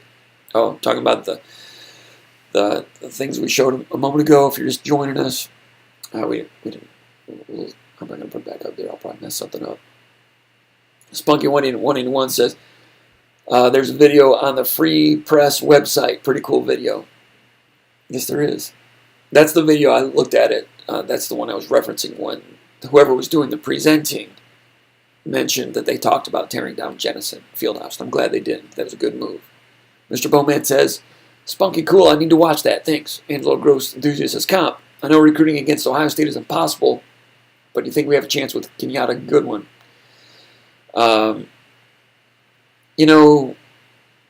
Goodwin is another one of those kind of, pie in the sky guys. Going against Ohio State, Ohio State offered him. I was going to write something about that, about, are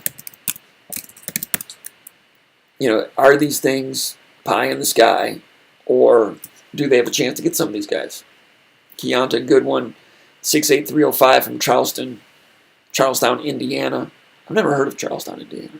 But he's a 4-star, and Ohio State offered him. He's number 69 player in the country. He's got offers from Ohio State and everybody else. Can Michigan State go into Indiana and get that guy? I know, I could call the guy up and ask him what he likes about Michigan State, and he says good things about Michigan State, but I'll believe it when I see it. So, your question is, I know we're recruiting against Ohio State, but do you think we have a chance? No. I don't know. I've been doing this too long. Going to Indiana and beat Ohio State for somebody. No. Hayden Vischer says, curious for the timelines on all of this comp. Timelines for the football building? I don't know. And with Ishbia's money coming out now, that might boost it along. It's been a tough economic year, a tough year in a lot of ways this past year. So I don't know how long this has been in the hopper. These plans have been around for several months, like right at the beginning. Like those were put together like just before COVID, I think. But then they all got tabled for obvious reasons. So timelines to break ground on this, I don't know, but they've got the commitment for the money now, so the money's there. Conceivably, I guess they could start breaking down relatively soon, maybe after the winter, after they get some of these plans finalized, go to the board, get it passed. I've not heard. Mike K says Jenison could have been condemned 20 years ago. Yeah, but I like it. I like the old brick facade and the old. What are those like? Those athletes like those like Greek-esque like discus throwing guys when you walk into that thing, the stairs and the columns. A lot of history in that building too. But like Michigan, they kept Yost Fieldhouse. I mean, maybe they should rename that thing. But that's a great place for hockey. They've done a great job with that, and good for them to keep that. Detroit Spartan says, "Don't worry, Comp. Jenison's here to stay. Trust me." Good for you. Good for us. Spunky181 says, the good old tundra area from 9 days in the 90s. Laughing out loud. Spunky181. He's from my side of campus. I'm a Holden Hall guy, baby. Holden Lifer. Holden Lifer. There's some people over there by the Ralph Young Fun track that tailgate for every game, and they've got a little banner that says Holden Lifers. And I've always meant to stop in and just, have some refreshments with them, but whenever I go to the game, I'm always running late. So it's like, but Tundra, yeah, the Tundra was the area that used to be what's currently tennis courts, but back in the 90s, or the 80s if you're my age, it was nothing but a vast wasteland of snow and wind and dead mammals when you walked to class. Not coming on a Holden Hall or Wonders or Case. Case had a shorter walk because they're wimps, right? And you had to bundle up, setting up when you hit the Tundra, the wind started kicking up, and you couldn't get to Wells Hall early enough. Mr. Bowman says, as Steve Smith, watch out. I said the same thing, and Comp went off on me a little, laughing out loud. What was it? Oh, about Jennison, probably? Let's see, what was it? Oh, the portal? I don't know. I'm rewinding to see what Steve Smith said. I don't know. But I will go off on you if you don't behave. I might not be right. I might be reckless and wrong. But I will go off on you. All right, what do we have here? Steve Smith 31 says, can we crowdfund a new stadium? You want a new stadium? Oh, is that what you're talking about? Yeah, you want a new stadium? Yeah, I will go off on you about that. That's what I missed. Yeah, we don't want a new stadium. That needs to be improved. Talked about that before. The upper deck, the concourse area. Is it called a concourse if it's upper deck? It's too chicken coop in there, man. It's tight.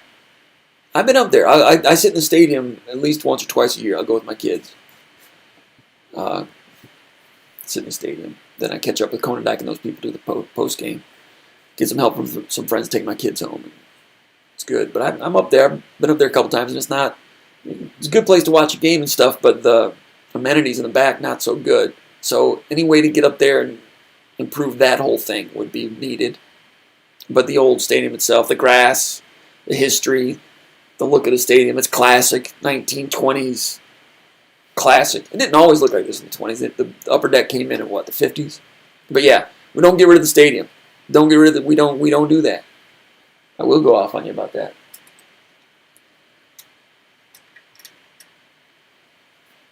All right. Brad Hoos. Look at Brad Hoos. You see, I didn't see this. I should have known. When somebody has a great donation like that, what I want to do is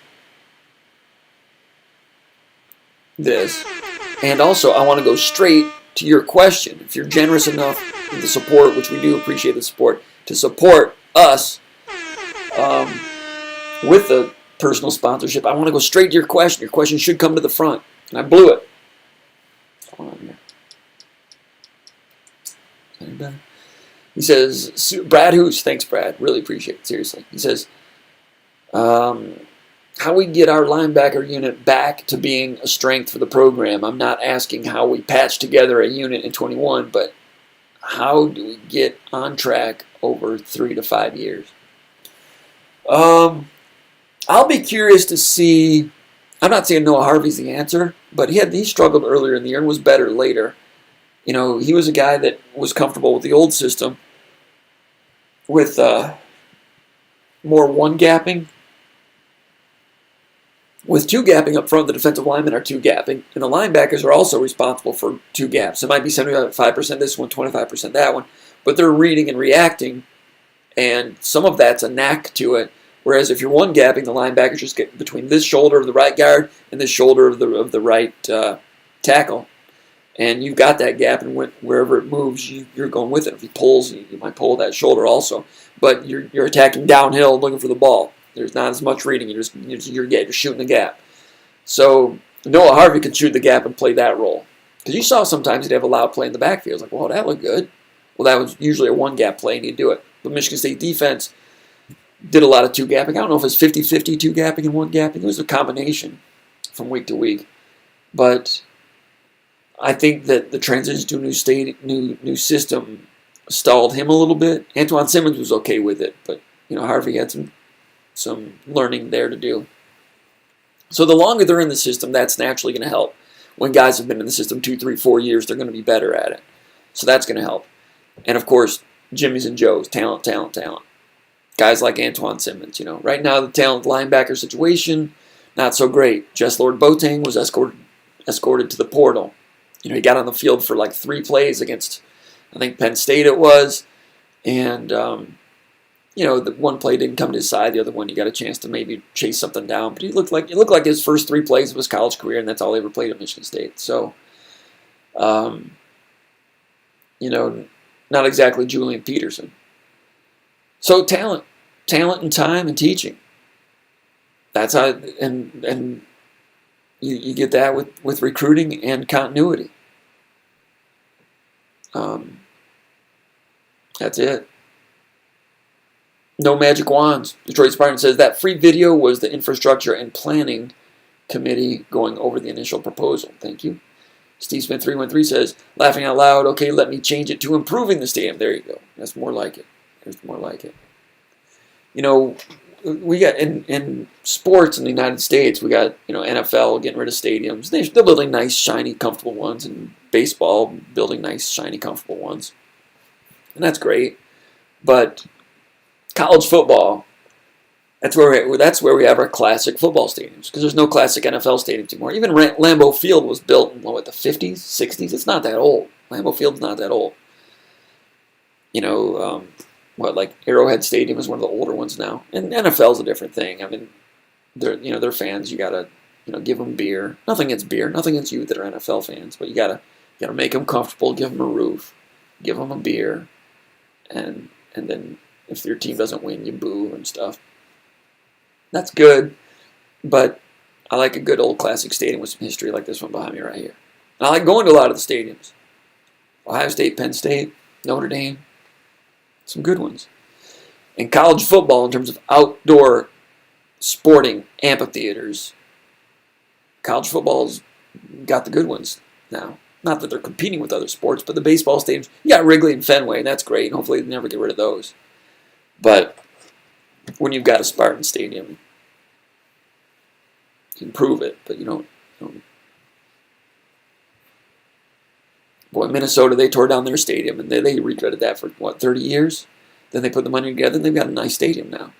But when they moved to the Metrodome, I mean, that, bad move. Brad, who's with the big bucks? Yeah, thanks, Brad. Appreciate it, man. Adam Fika says, Brad, who's? I was thinking the same thing when I was on the can today. When you were on the can, you were thinking about giving a personal sponsorship to SpartanMag Live? Good for you, Adam Fekas. You're our type of guy. Cool Big Brad, Spunky181 says, Comp, taking donations for a new studio. Dude, I can need a new mixer, actually. I need a few things. We appreciate your support, though, for sure. Brad, who says, Comp has had a bumpy week on his staff, and he deserves a little support. Thanks, Brad. It has been a bumpy week. It's been tough. We got some guys stepping up, doing a good job, but I've enjoyed getting back into recruiting a little bit more. But yeah, it's been tough. And had some good guys that worked for me, did a real good job. I'm glad we could help them move on. And we trained them a little bit. We really helped them doing what they're doing now. We really helped fine-tune what they're doing. And it's good. I could say some other things about things I didn't do business-wise that maybe I could have, but I don't really believe in. And I'm glad those guys worked hard and got an opportunity. I could have done some things to prevent that, but I don't believe in that. So they did it. I will say I would have liked to have talked to them about it a little bit more before it all came down. In one case, I wouldn't be able to do much. On the other case, I might have been able to do something. But it's good. They're doing good. Mike K with some bad things to say about D'Antonio. That's not nice. Gordon Tenona says, Mike K, you don't know football. Mr. Bowman says, With the death of biggest donor Peter Secchia, we needed another big-time alum to step up to the plate. Now it's time for Magic to kick in some money. It's been a while since we heard about him donate. Good point from Mr. Bowman. Mr. Bowman says, come on, guys. There are over 80 people watching, but only 21 likes. Step it up and hit the like button. Thanks, Mr. Bowman. Appreciate that. Give us some likes. Subscribe to the channel. It helps us. Hayden Fisher says 1%. Spunky181 says, keep Foster might become keep Foster me become a billionaire and give us $32 million one day. Just don't start him. I don't know what you're talking about. High Tops in Chicago? No, it wasn't High Tops. Tin Lizzy was one of them. The Gin Mill. Is that still standing? Patrick Grobel. It was the High Tops. I don't remember High Tops. I've never been to High Tops. High Tops was a Michigan State bar in Chicago. Not familiar with it. Detroit Spartan says, sorry for outing you, Comp. I thought you mentioned it in the past on the show. Loose lips sink ships. It's all right. Justin Bieber. It's good to have Justin here. Hayden Fisher says, Brendan White. Gordon Tenoda says, who's the kicker we got from Ohio? Olsen. And he came highly recommended. I've not seen him kick yet. But now Olsen's a freshman now. Are you talking about the guy that we got? Yeah, I did a story on him. This is my brain. I interviewed him. We did an article about him. And I can't remember his name. He'll be a walk-on. I can look it up, but someone will probably type it right now. Anyway, that kicker, another guy that comes very highly recommended, and all kinds of talent. And I think he's going to have a good chance to. The guy's name is Garrison Smith from Norwalk, Ohio. Garrison Smith, yeah. In high school this year, he hit field goals from 57 yards, 54 yards, 45 yards. And he had 4 kicks from 44 yards. He was 11 out of 17 and did not miss a field goal inside of 40 yards. First team Division III All-Ohio. He told me, quote, most of my kicks I missed were from 50-plus yards, unquote. He said he missed a 62-yarder by a yard in 30-degree weather. So, a lot of talent in this guy. And the takeaway from that whole deal, I talked to his kicking guru, Filipovich, who played for the Dallas Cowboys. I had an article about it, saying that kickers this year, first of all, there are more.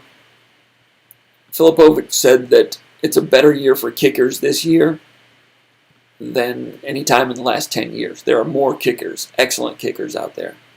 More of them. Great year for kickers, firstly. Secondly, kickers did not have a chance to do their usual recruiting gong show tryout circuit. Usually kickers go to special teams camps at the various colleges. Ohio State, Michigan State, all of them. And you show up and you kick, and they decide who they like, and they say, yeah, well, we want you as a preferred walk-on, or you. Whoever takes it first, we'll take either one of you guys, and if you win the job, you get a scholarship at some point. That's the way kicker recruiting goes. Well, this year there were no camps because of COVID. So kickers were unable to go and show off to college coaches. So college coaches hand out a few kicking scholarships here and there. Michigan State's handed out a few in recent years. Some programs don't hand out kicking scholarships until you come in and win the job. Then maybe they'll give you one. But for sure, few schools were going to hand out scholarships to kickers this year. They were very reluctant to hand out scholarships to kickers because they didn't get a chance to scout kickers in the summer. Scouting kickers during the season is a little more iffy because you don't know how good the snapper is and the holder, and there's other variables that come into it. College coaches like to, and usually high school kickers are kicking off those little stage tees, block, all right? College kickers like to watch recruits kick off the ground at their camp in person. Unable to do that this year. So you've got a great year for kicking talent and all these excellent kickers, but they're not getting scholarships for the reasons I just stated. So it was explained to me by Filipovic that you've got a lot of good scholarship-worthy kickers that are going to schools at a discount price of being a walk-on. and Garrison Smith is one of them. So big leg, and you got Matt Coughlin this year, and then after that, I'm expecting it's going to be a good battle between Olsen and Smith. That's the type of kicking competition you want, and Olsen is a scholarship guy. Now, Michigan offered a scholarship guy this year, the kicker from Orchard Lake St. Mary's. So we'll see how that turns out. So they did spend a scholarship on somebody. We'll see. What do we have? We're about done here, it looks like. And Gordon Tonona says, who's the kicker we got from Ohio? So Gordon Tonona, it's over on SpartanMag.com if you're a subscriber. Actually, I think it's a free story. So go over there and you got to scroll back to like last Sunday. It's like 5 days ago. But we've had like 20 new content items this week. So check it out. Gordon Tonona, Solo Beer Guy says, Pacific about to upset Gonzaga. Really? No kidding. Doris Fan 91 says, where do you stand on naming rights to Spartan Stadium and bricking the stadium?